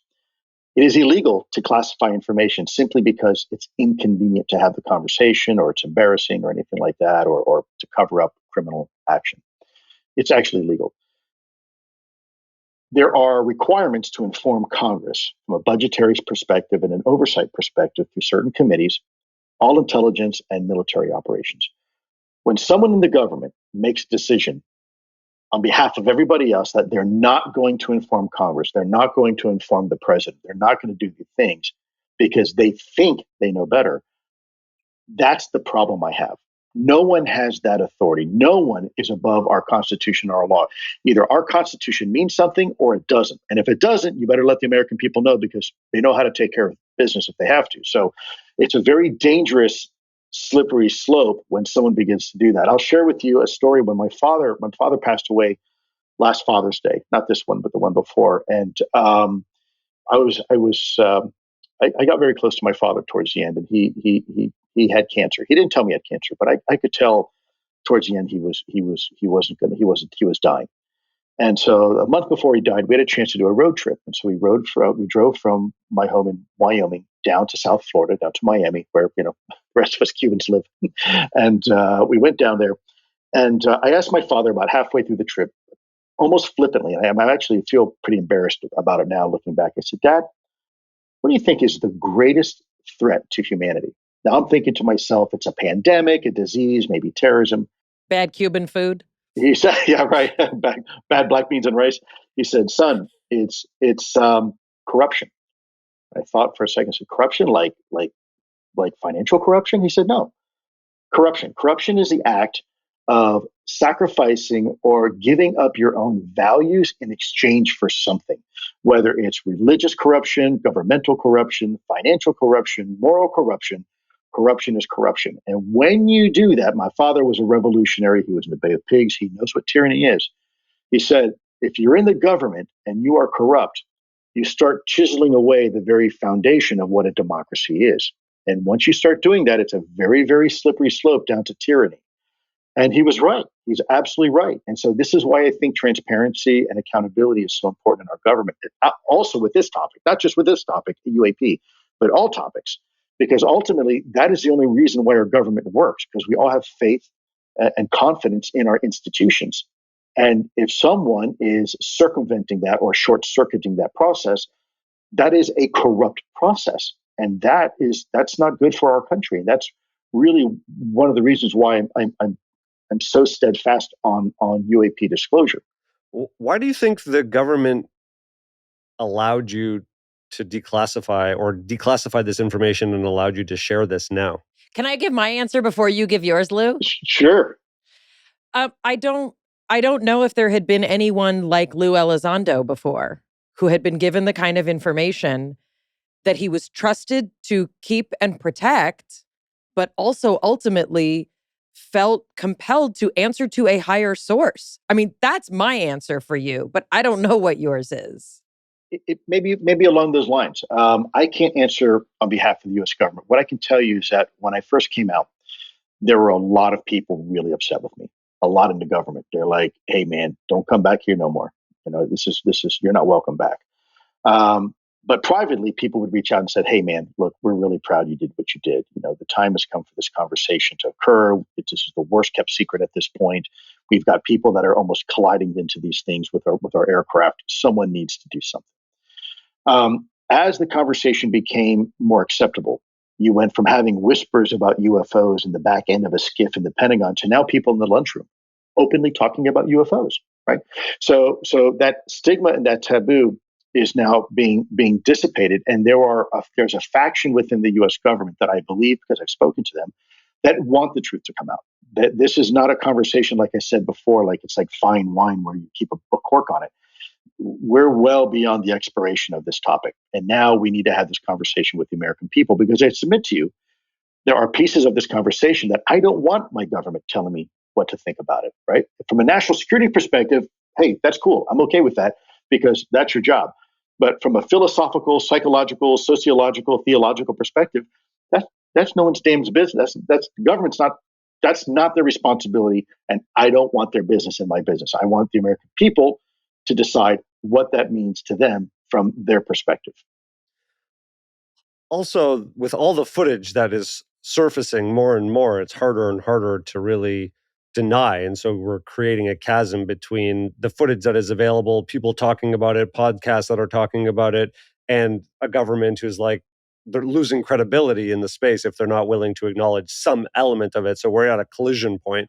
We are 100%. Look, I've got members of Congress privately telling me, "Look, I saw a UFO with my son while fishing, come right out of the lake." I mean, this is no longer a secret. When lawmakers are telling you, "Look, I've personally witnessed this thing, right? You have people in the executive branch. You have the former director of national intelligence, Ratcliffe, the former director of the CIA, Brennan. You have a former president of the United States coming on saying, yeah, there's something to it. This is real. We need to look at it.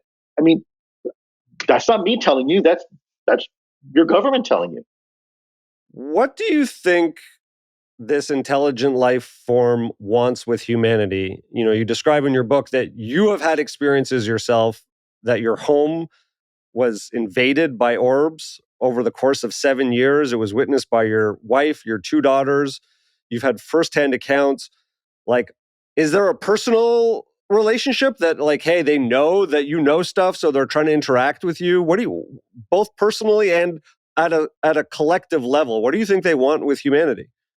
So I don't know. And let me also preface, I don't like to give my opinion because the one thing we know, you can be, one thing I've learned in intelligence, you can be absolutely sure of something and still be absolutely wrong. So my opinion really doesn't matter. What I can tell you is what the data suggests. And then you can infer what you want from it. Also, use the gorilla example. I want you to explain the gorilla example in this answer. Okay, sure. You got it. Gorilla as well. My family and I, when I was part of the AATIP program, we were exposed to some very interesting things. These luminous balls, green balls of light, very diffuse, that would go in and out of the house. The neighbors have also seen it. And by the way, it wasn't just my family. Other individuals, other members who were part of AATIP also experienced these type of activities around their house. Now, are they related to UFOs? I don't know. Could it be ball lightning? Could it be St. Elmo's fire? Could it be a plasma discharge because I had faulty wiring in my house? It could be government surveillance also. It could be government surveillance. It could be, who knows? It could be a natural aberration of the atmosphere. Who knows? But what I do know is that it was witnessed by many people, not just me. It was also being encountered by other colleagues of mine at their houses at the same time as well, during the time we were working in AATIP. So I found that very interesting. And I wanted to put it in the book because maybe there's a connection. Maybe there's not. Maybe there is. Now, back to the gorilla analogy.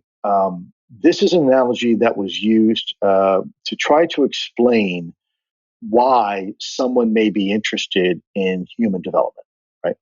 So you go from, and let me see how I can caveat this, because this was some of the theories that were proposed by some of the scientists and the academics in our program. Yeah, and it comes directly from the conversation of the way you said it was a threat is a threat is a threat. And once you classify something as potentially threatening, it is your responsibility, meaning you felt in the position you were in, it is your responsibility to act on what could potentially be a threat. Meaning, if something is benign, you don't have to create a threat. If something is totally like fine and interesting or even spooky and weird, you don't have to create a threat. But there is enough evidence, and it's hard to not go into the physics, but like there's enough evidence about what happens with hydrogen atoms. There's enough evidence about what happens over water. There's enough evidence about what happens when light refracts that we know that there's a specificity to this that indicates that it could be a threat, which we need to then take as a threat. And gorilla analogy. Yeah, so let's start with a threat, and I'll kind of weave that into the gorilla analogy. Let me ask you a question real quick. I'm sure you live in a lovely neighborhood, as many people in your audience do. Let me ask you: do you lock the front door before you go to bed at night? Yes.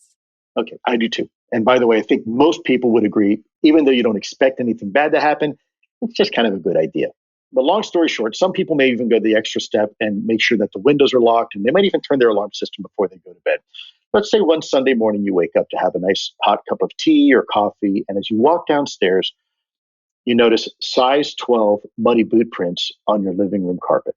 Now, no one's been hurt, nothing's been taken, but despite the front door being locked and your windows being locked and your alarm being on, there are now muddy boot prints on your carpet floor that were not there the night before. So my question to you is that a threat? Well, my response is it could be if it wanted to be, so we should probably figure out how they're getting into the house and what they want. And this is the same analogy with the government, right? These things are coming over controlled U.S. airspace over sensitive military installations completely unimpeded. There's not a damn thing we can do about it. We probably should figure out what's going on. Now, to the gorilla analogy, we've noticed a steady increase in UAP activity and interest in our nuclear capabilities. there's a theory behind that, and it has to do with energy, deriving energy. So let's go back to our Homo sapiens sapien 200,000 years ago. All of a sudden, about 2,000 years ago, we realized that if you heat water and it expands roughly 1,700 times its volume, that can be turned into energy and used. And in fact, it's what led to the Industrial Revolution and the steam engine, right? Then someone got smart and realized that if you now don't just separate the molecules from each other, but you actually break apart the molecules in an exothermic reaction, you go a little deeper into the material, you get a what, right? So this is a 1 times 10 to the third release of energy. If I convert an exothermic reaction roughly in a chemical process, it's roughly 1 times 10 to the fourth yield exothermic reaction. If I then go even smaller than that and I break apart the atom, right, in a nuclear fission process, that's a 1 times 10 to the fifth yield, what is referred to as kiloton yield. And if I go all the way down, nuclear process, 1 times 10 to the sixth, I'd say, yes, ma'am, you got it. That's it. Page That is 166. megaton yield. And it turns out there's two fundamental ways to warp space-time. And that is with a lot of mass, and we know it all the time. Earth warps space-time. It's actually an expression of gravity. The sun does, a black hole does in an extreme form. But you can also warp space-time with a heck of a lot of energy. What I try to explain people is consider mass and energy as coefficients of each other. Think of mass as ice. Think of energy as steam. They're fundamentally the same thing, but in two different states. When you take matter and you annihilate it, you get pure energy, etc.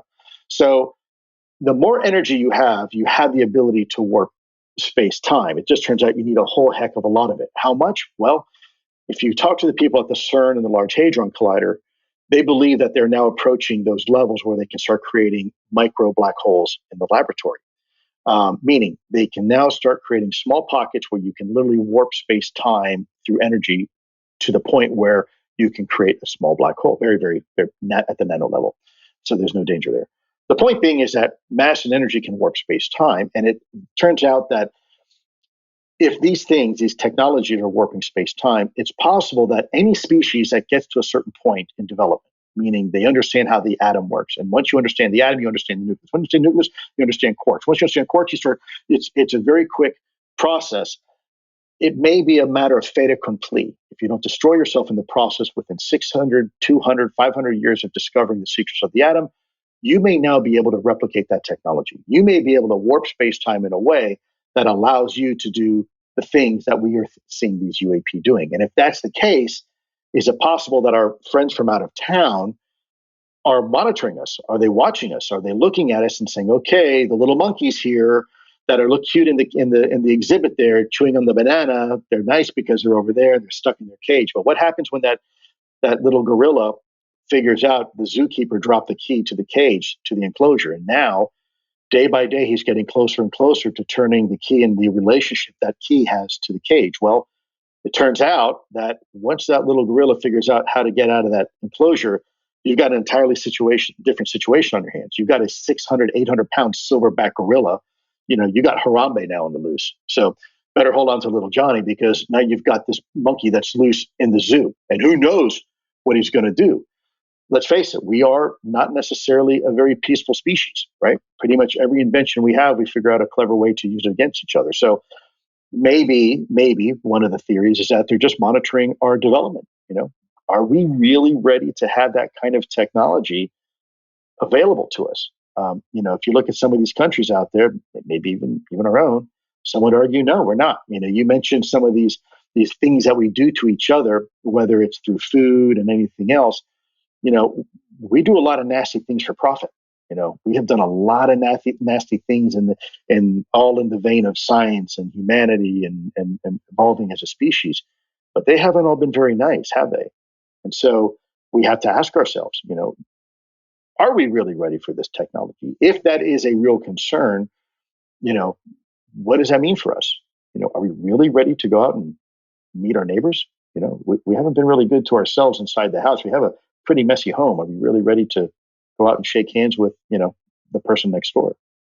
I definitely do not want to release a lot of humans into the known or unknown universe. I don't think we are at all ready to be stewards. Spoken like a true Canadian.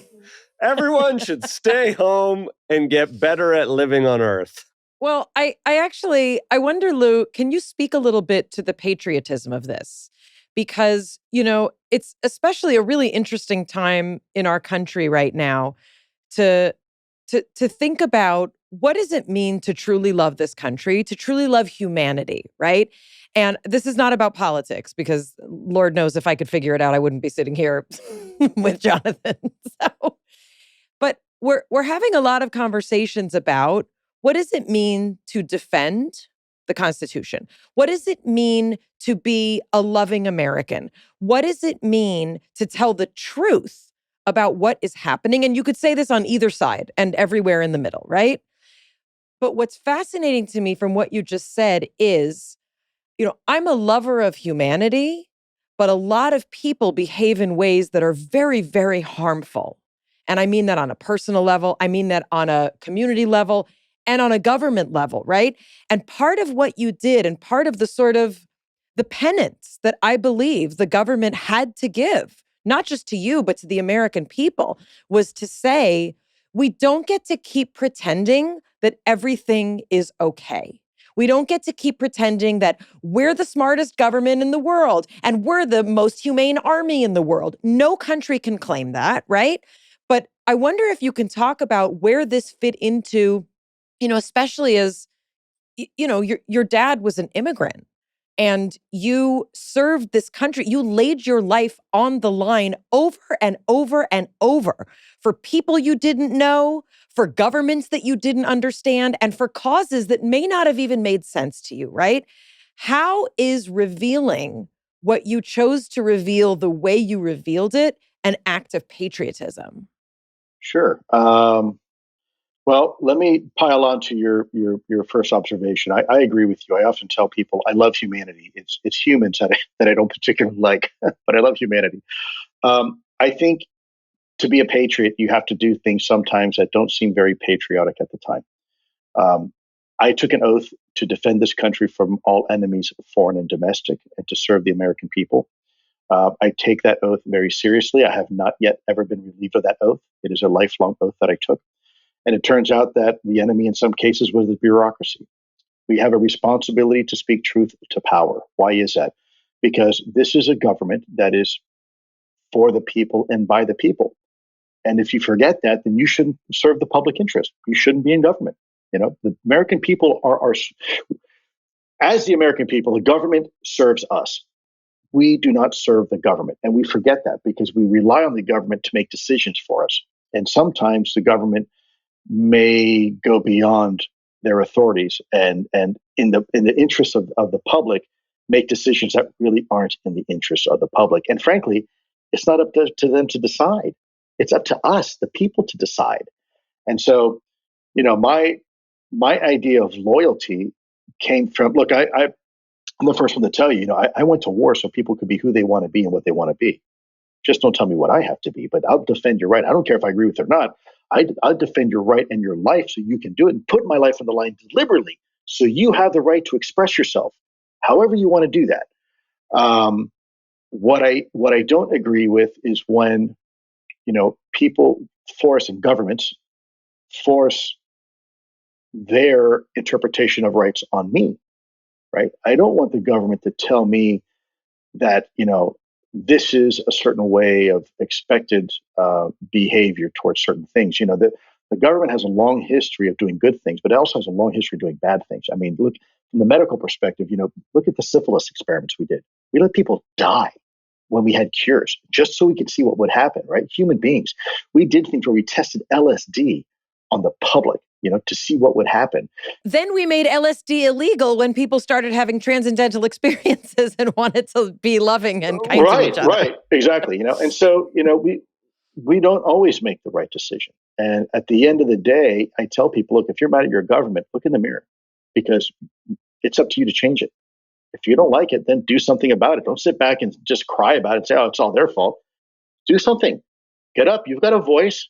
You've got fingers. You can write to your member of Congress. You can get involved. Don't be a victim. Victim is a cop-out. That's a cheap way. Don't do that. If I played the victim on this, I never would have come out and just kept my high-paying government job and lived on the government, dole and retired comfortably. This country means a lot more than that. People have died. People always come to me and say, "Oh, Lee, you're this hero." No, I'm not a hero. I'm just a regular dude. I know what a hero is because I served with them, and some of them didn't make it back. So I know what a real hero is. I'm just a regular dude that is doing what I said I would do, that anybody else in my position would have done the same, maybe even better job than me. And that's my perspective. And I think we have an obligation, a moral obligation, to make sure this government works in the interests of the American people. I quit the government out of loyalty, not disloyalty.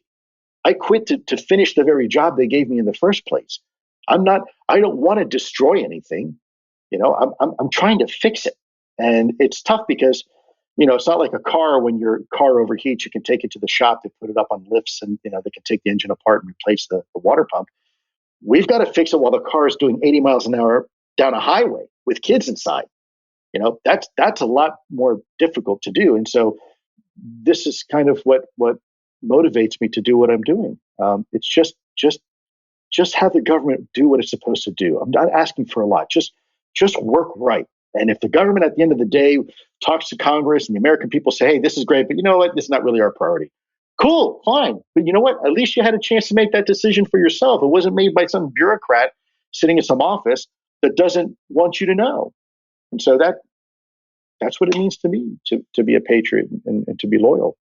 This is what I wrote down. What the actual fuck is going on if we admit that we are not alone in the universe? I wonder, is there a possibility that there will be, I don't know, like mass hysteria, or that people will freak the F out if people act? Is that why people resist this information? Like, is that why my teenagers are like, I think, first of all, America can handle the truth. And I think America deserves the truth. And I think the world does. There was a time where the US government had several studies done where they said, if you have this conversation now, you're going to create panic and mass hysteria. People are going to lose their minds, are going to lose their faith in God. We cannot have this conversation now. That was a real study done by the US government. I don't agree with that. Look, it's been the last 6-7 years now, and we've been having this conversation thanks to people like you that are willing to have this conversation, thanks to people like your audience that are interested and curious. And you know what? They're still paying their mortgages. They're still paying their cell phone bills. They're still going to the PTA meetings and with their kids at school. Society hasn't broken down, has it? What you're referring to is what is called sometimes as ontological shock, or this crisis of conscience, right? Where people say, I can't deal with this information. I just can't accept it. But look, we have been here before. Let's face it. These paradigm moments in humanity's existence occur all the time. They don't occur very often in one's lifetime, but they occur as a species all the time. And there are these moments, for example, where our universe gets suddenly a whole lot bigger. Maybe when we first come out of the cave and we gaze upon the heavens, we say, wow, the universe is really a lot bigger than the cave I live in. Maybe when we struck two rocks together and created fire, and all of a sudden now we could illuminate the darkness, and the monsters hiding behind the bushes, well, they were just bushes, right? Also, when maybe two fishermen were standing on a stony beach and one looks to the other and says, I'm going to sail over the horizon. I'm going to do that. And the other guy said, you can't do that because you're going to fall off the earth, and there's sea monsters and giant krakens and they'll destroy your ship. Now, right, we kind of laugh about that, but you know what? In reality, they were right, because it turns out that there are sea monsters, except for they're called blue whales and great white sharks and the great squid of the Pacific. And they're not really sea monsters, are they? They're just part of our nature. They're part of our natural environment. And so maybe with this topic, we're just standing on the shores of another beach about to sail over the next horizon. This is maybe our destiny. This is where we are supposed to go as a species, as humanity, to constantly explore the unknown. It is in our DNA to reach for the heavens, reach for the stars, whether it's spiritually or intellectually or physically. Okay, this is the perfect segue into my final question. So there are those among us who walk among us who believe all this stuff, and they've believed it since before Imminent came out, right? There are people who have what they would describe as access to other sources of energy, to other awareness about our existence, about other things. There are people who seem to be more predisposed to experiencing things that we cannot explain, to understanding things that cannot be understood, We sometimes call it intuition. Perhaps historically it was called shamanism or prophecy, right? If you read, and you actually quote from this, if you read the book of prophets and you look at it like an intuitive, fascinating, transcendental spiritual experience, you have a completely different framework. This wasn't people walking around being like, I see gargoyles, right? This was, I have access to something that allows my brain to perceive something outside of our normal experience. But in certain cases, and this has happened, as you said, through all of human history, there have been people who believed, and they were ridiculed, they were burned at the stake, they were shunned, I see them in their little online groups, right? They have to huddle together and they can't speak too loud. Your book is kind of bridging some of this complexity. And I wonder if you can talk about, do you have any different understanding personally of people who claim to be intuitive or people who claim to believe in this stuff from long ago without the physics, without the evidence, without any of the government telling us that it's okay to believe what we want to believe? Who are those people in this context? Well, the government has had a long-standing interest in some of this metaphysical attributes you're talking about. In fact, one of my colleagues, Dr. Hal Puthoff, was the godfather, if you will, to the CIA's psychic espionage program called Stargate, or remote viewing. Before that, it was called Operation Grill Flame and a bunch of other names before that, where we actually trained soldiers to be psychic spies. And by the way, Russia did the same thing. And there's some very compelling data to suggest that it actually worked. It was very effective. Now, with that said, um, belief is something very interesting. There's several types of truths in the world. There is a universal truth, like gravity, right? If I drop this, it's going to fall, just like you and me and everything else. But then you have something called personal truths that are just as truthful as those, but they're not accepted by everybody. So what do I mean by that? Politics, religion. People are, I am absolutely sure this is the only God in the world, right? But if you talk to somebody else, they're just as sure. And so that's a personal truth. And so we have to recognize that there is a difference. One's not more important than the other, but there's a difference between a personal truth, which is not universally accepted, and a universal truth, which is.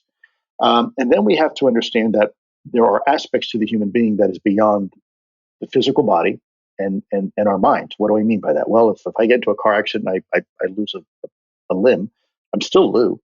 In fact, if I get into an accident, I lose all my limbs. I'm still Lou. I'm still who I am.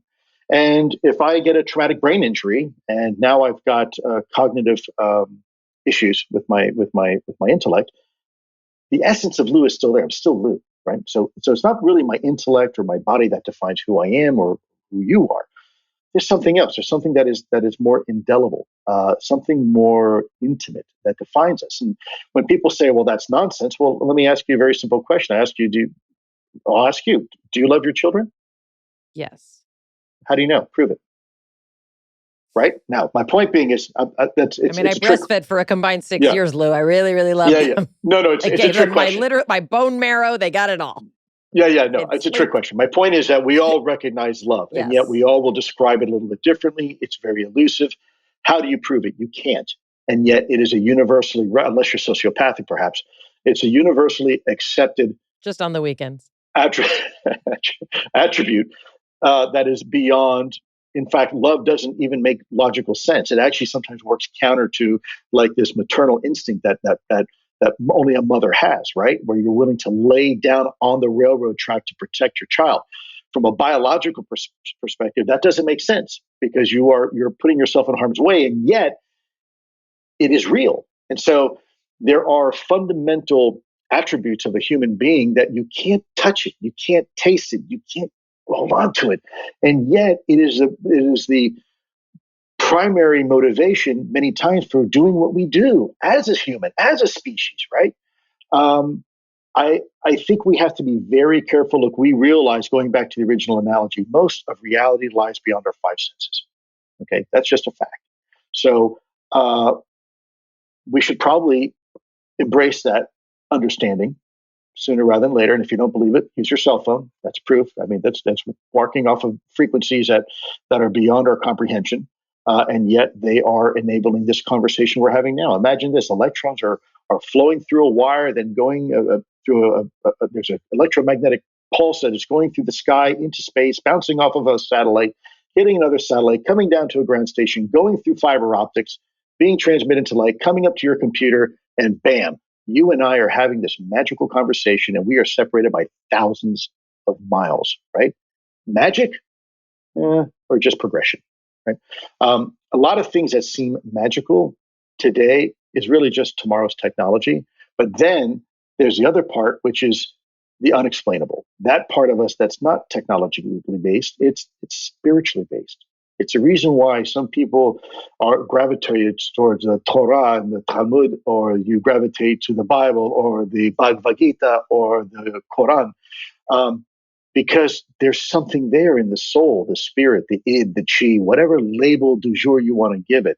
There's something there that is beyond the physical sense of what it means to be a human. And that's partly maybe where my patriotism comes from, why I'm doing what I'm doing, because I have this overriding belief that it is the right thing to do. I must do it. I don't have a choice.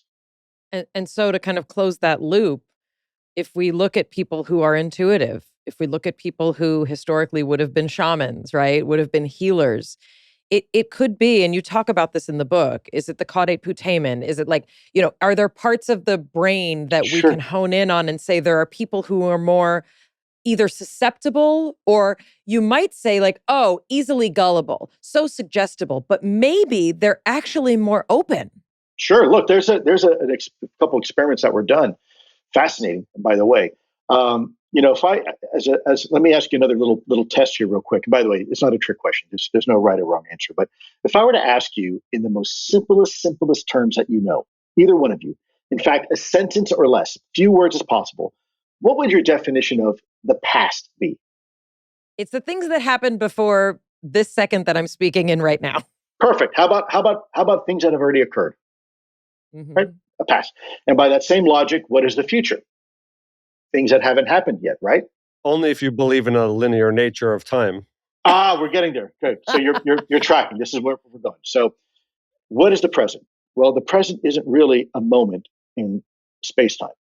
The present is a transitory process where the future becomes the past. And a way to maybe to visualize that is think of a cigar, whereas the ashes of the cigar that have already burned is the past. And the part of the cigar that hasn't burned yet is the future. And the cherry, that moment of ignition where the future becomes the past, is the present. And in real life, it's probably expressed in Planck time. It's a super small moment of space time. And it's always moving. There's no such thing as now, because now doesn't exist. It's always moving forward. Now is as you're saying now, and then it's already gone. Gone, right. And so the point being is that we live in this illusion of the now, but the now is really very fuzzy and always moving forward. And if you look at some of the quantum mechanical models of the electron cloud and whatnot, there is some information that kind of reinforces this idea. But is it possible so if you look at that cherry of the cigar and you were to focus in and kind of remove some of the glare, you would notice something very interesting happening. You would notice that the cigar burns uneven. There are elements of the tobacco that are lighting before the other and ashes. And so therefore, when you really get down to it, time gets very fuzzy when you get to the very, very small. You start getting into this range where there's really no point in time. It's kind of this fuzzy spectrum. And is it possible that's how some of these clairvoyants or these other individuals live, whereas that some people experience the now? Imagine that cherry a little bit bigger, where more elements of the future and more elements of the past are experienced as if they're happening right now. And so therefore, it's a quantum process, and you are able to perceive things that most people think is voodoo magic, and yet is really just quantum science. That was the best explanation of... You say that to all your guests. Come on. No! That was literally the best explanation for hippie, intuitive, whatever it might be. And I use hippie very, very loosely here. There's a lot of people who maybe don't have that skill and ability or are aspiring to it. But I'm blown away. I'm also blown away. I mean, like you said, we live in an illusion of the now. Lou, you're like a poet, and No. you're like not a government worker who killed No, people know what it all is? over the world. I'm Cuban, and I have to think in very You're simple Cuban terms. and you're Jewish. And You're a I know unicorn. I'm a Cuban, right? And I am literally. I have to think in very simple terms and use analogies because that's not how my brain works. If you start mentioning complex ideas, I get lost. So I have to color by the numbers. Okay, one more question, and then we let you go. What are your kids like? What is your wife like? Like, your wife Oh my didn't even gosh. know you were studying all of this. Like, your wife didn't know what your job was. You'd come home like just another day at the office. Like, you couldn't tell her. Your kids, like your whole life, you had one of the most public resignations that our country has seen about one of the most sensitive things to our humanity. How did your wife and kids adjust to like that you're their Wow. dude? Well, first of all, my kids are the greatest accomplishment and achievement I will ever have in my life. Nothing will ever come close to that. But I will tell you, and thankfully, that they love me because the conversation I had with my wife the first time when I was about to do what I was about to do, let's just say that conversation went over like a lead balloon. My, not well. Like a My spy balloon from outer space. Yeah, my wife was like, "What are you? You're going to leave your job for what? Are people really worth it? Are they ready for it?" And but I have an amazing family, and I have the support, and that's the only reason why I've been able to get through it all. Even during the time when they were trying to discredit me and investigate and stuff like that, I never would have made it through had it not been for my family. And I'm very blessed, and I don't mean that lightly. I mean, there's people say, "Oh, I'm blessed." No, I really am. I mean, it's gotten me through war. It's gotten me through adversity. And I am the luckiest man alive. I could die tomorrow, and I will die with a smile on my face because of having the opportunities I have with an amazing family. I think if more people had families like that, we probably wouldn't have war. The UAP legislation language is available online.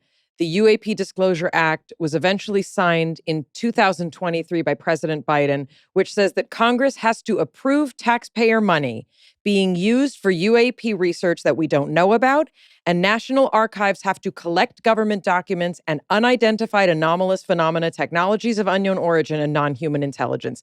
Thank you, Lou Elizondo, for your service to this country. Thank you for talking to us. We are just such huge fans, not just of what you revealed, but the way that you chose to reveal it and the eloquence and intelligence with which you present this information.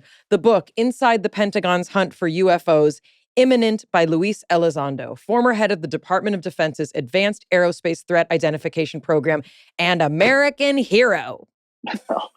It has been my sincere honor and privilege. Thank you, thank you, thank you. If there's anything I can ever do for you, let me know. We just think you're it, Lou. You are it. Thank you. Lou was in the middle of talking about how legit entities were seen and targeted our military our military capability. Nuclear ballistics technology was discovered to be disabled by UAPs, phenomenon that we do not understand and cannot understand with the current technology that we have. And this is reported by the US government. He was also saying that these UAPs tend to congregate around military sites interested in nuclear technology.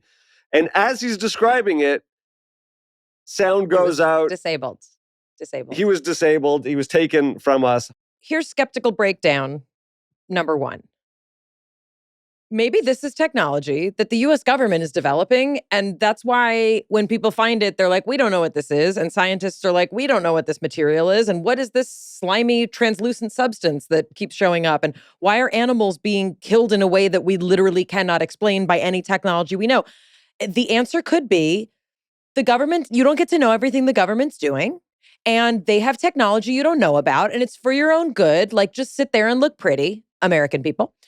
And it could be that. However, the response to that is then President Biden and the nonpartisan committee that was responsible for releasing this information would have included that in the documentation. Unless the government doesn't want to claim that they have this technology. They'd rather claim that there are aliens. That way they can keep the technology for themselves because there's an arms race internationally, likely, which is why I'm more interested in the crafts that have been found.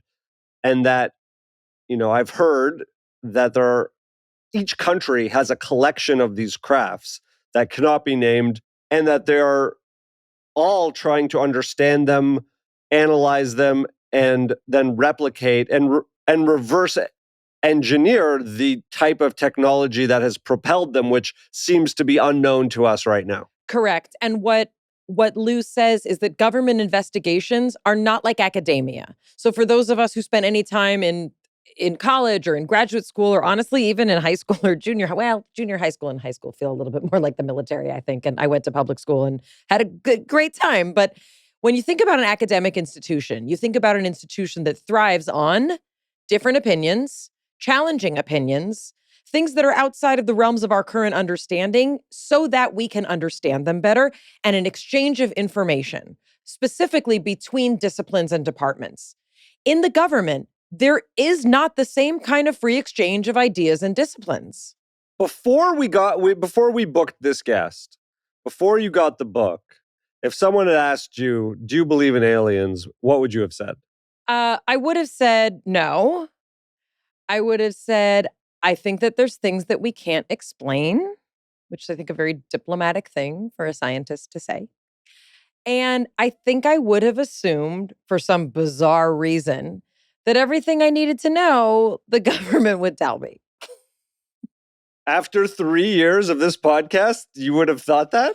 No, about this topic, this is one of those that I think many people kind of shelve in a part of their psyche that does not get, broken open. But is the government is going to tell me what I need to know is like the same as the government's food pyramid is like for optimal health? No. I think, look, I also don't want to paint with this like global brush of like, I don't believe in anything that the government says and I can't trust anything. I think that's too broad of a brush for me. But I'm not suggesting that. Let's keep it, let's just keep it to aliens. Just keep it small. Well, they signed legislation that says that we need to be accountable for the money that's being spent. And that programs that people don't know about should be. Why is everyone not talking about this like all the time? I think a lot of people are. What Lou says is that the government ignores things that they can't explain until it comes to the point that they cannot ignore them anymore. And his choice, to put his own life at risk, his choice was to reveal something that he does not believe can be ignored anymore on a national scale and on a global scale. I think a lot of people ignore things they can't explain. It's just like, what are those muddy footprints? I don't really want to know. They were your footprints. You forgot that you had stepped in mud and that you stood in your own kitchen with muddy footprints. I was talking about his analogy. If you found muddy footprints, people don't know the story of when I went into my kitchen and I saw these strange footprints. And I was like, who was in the kitchen? Sent me a photo. It's very suspicious. I was very suspicious. And then mine was like, put your shoe. I was like, the treads look like those shoes that I hate that you wear. I kept putting my skeptical hat on, throughout. And isn't that just your normal hat? No, I'm saying that even when he was saying things that I'm like, oh, that's like a thing, right? I kept thinking, I think this is just a facet of my personality. I'm always afraid that we're going to say something, or that I'm going to say something, or that I'm going to exist in a way that makes people be like, but you're fundamentally wrong and you're stupid and you're delusional. And that's poppycock, right? That's an old-fashioned word for BS. And so throughout him, whenever he's talking, I just keep hearing for some people it's their mom or their dad's voice. For some people it's their ex-husband or an ex-girlfriend. For some people it's their current spouse, their children. There's always people who are going to say, this is crazy. This is delusional. There has to be an explanation. And my favorite piece of evidence to the contrary is this UAP Disclosure Act that was signed into legislation. And I don't want to hear anyone be like, well, that's because President Biden's so stupid and he's delusional too. This was a bipartisan project. There are Republicans on it. There are Democrats on it. This was an admission of something that is enormous. I would like to go on record and say that I do not consider myself a believer in extraterrestrial activity before this podcast. And I'm not saying I am now or not. I'm not. That's actually not the point.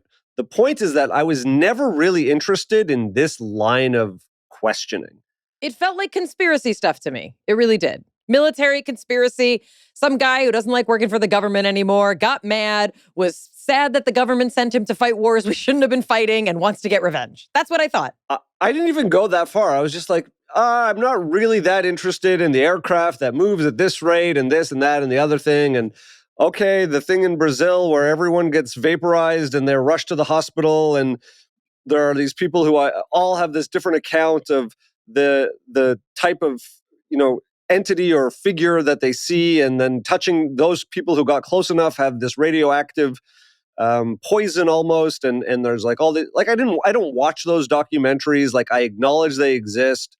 I don't dismiss them to say that it's 100% not true. I don't classify those people as they're in a collective delusion. Like, I just actually don't spend my time disproving it or proving it to myself, and therefore I maintain this level of neutrality.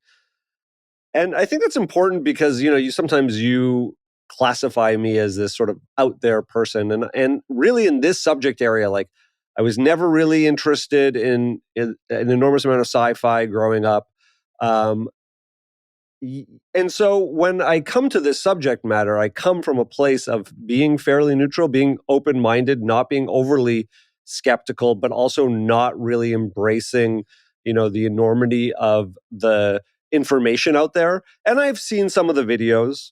I've seen the footage from planes, military planes of unidentified objects and spacecraft moving, and then and I've heard some of the analysis of the physics of like how could it move at that speed, and this notion of like the G-force is 2,000, and we kind of break at 17. Like, well, how does that happen? Like, that's pretty unbelievable. And it kind of goes to this notion, I think, that it brings up, which is, one, is all this real? Are there really all these government programs all around the world, each one of them collecting these bits of information that they're trying to put together, both from spacecraft or craft as well as biological? So, I don't know if it's too broad to say dead aliens or pieces of alien matter that have been collected and are studied. And then it begs the question, if that is all true, what is our place in the universe? Is time really nonlinear, meaning that there are things happening before or after? And then it does, and I know you don't like when I talk about the simulation, but it does lead to that as, well, we didn't know anything else, and so are we in a simulation? And again, I spoke a little bit about this on the Josh Radnor episode. I don't believe in a techno simulation where we're all just a bunch of robots being programmed in a game. But I do think there is something to the idea of an energetic simulation that we can pull back a veil of existence and see, for a lack of a better word, a matrix of energy, systems of energy that are being influenced, and that this energy we are all a part of in some way. And if it's manipulated or contorted in some way, it can influence us, even influencing our thinking. You've seen people who are not of the right mind or different minded than they normally are. And I'm not talking about hallucinations or a sense of, quote unquote crazy. And I don't mean that in a derogatory term, but it's like their thinking is so outside of the normal of what they would normally say that it seems to not be them. But I, you see that people who get involved in either cult activity or they go down some sort of rabbit hole where you're like, oh, I don't recognize their thinking anymore, or they get into a relationship with someone and their thinking gets corrupted. So I do believe we live in an area where we are influenced in a way that could feel like control, but I don't believe that we're in a video game. And you wonder why I sometimes refer to you as out there. So I'm gonna answer your questions. Yes, these things are real. What the realness is still, as Lou said, a little bit up for debate. It is real that there are things outside of our technological understanding and outside of our understanding of the laws of mechanics, physics, thermodynamics. It is real that we do not know what these things are. We do not know how to explain it. That, at the least, is real. Are there governments all over the world monitoring this? Yes. It's not just isolated, like grandma in her backyard, as he said. It's not just his experiences. It's not just, people out in farms. Yes, there are governments all over the world. If our government is doing this, yeah, this is happening. And we know that this is happening in many places all over the world. Then you went into what is our place in the universe? That's where it kind of gets metaphysical. Is time nonlinear? I mean, we know that it is. We know that we can, that the understanding of time, and black holes is a great example of that. And as he talks about in the book and in a lot more detail, we do have a potential explanation for how things, by our assessment that we are classifying, are actually not that. Because if we're dealing with technology that can function in a different, essentially dimension, literally a dimension of the space-time continuum, we are going to perceive things that don't seem plausible because those things are not living by our rules of physics and thermodynamics and all those things. And then are we in an energetic simulation where we can open up a matrix of energy and systems of energy? I don't know that we can answer that today, but I do think that his cigar analogy is my favorite analogy now for everything ever, because what he's talking about is you have an object that exists. You can hold it, you can smell it, you can taste it, you can smoke it. And that object will be transformed into what we might call nothing. But it's actually not nothing, because what is produced is ash, which is evidence that something existed. And the process by which it goes from something to a different form of something is produced with smoke. But the actual moment of the transition between what it is and what it once was is this dynamic and organic, glowing, asymmetrical, unpredictable entity. Right? That we call the cherry of a cigar, right? And, there's an entire branch of physics of ink blot analysis. How does a drop of ink spread on a piece of paper? They actually, people study it. It's not like foo-foo. It's a real thing, right? We can try and understand how that burns. We cannot predict how it will burn with entire infinite certainty. That's the place we're living. We are the cherry of that cigar. If anyone has had experience with other life forms, you may get to be a guest on this show because we may need to talk in a lot of detail about what's going on.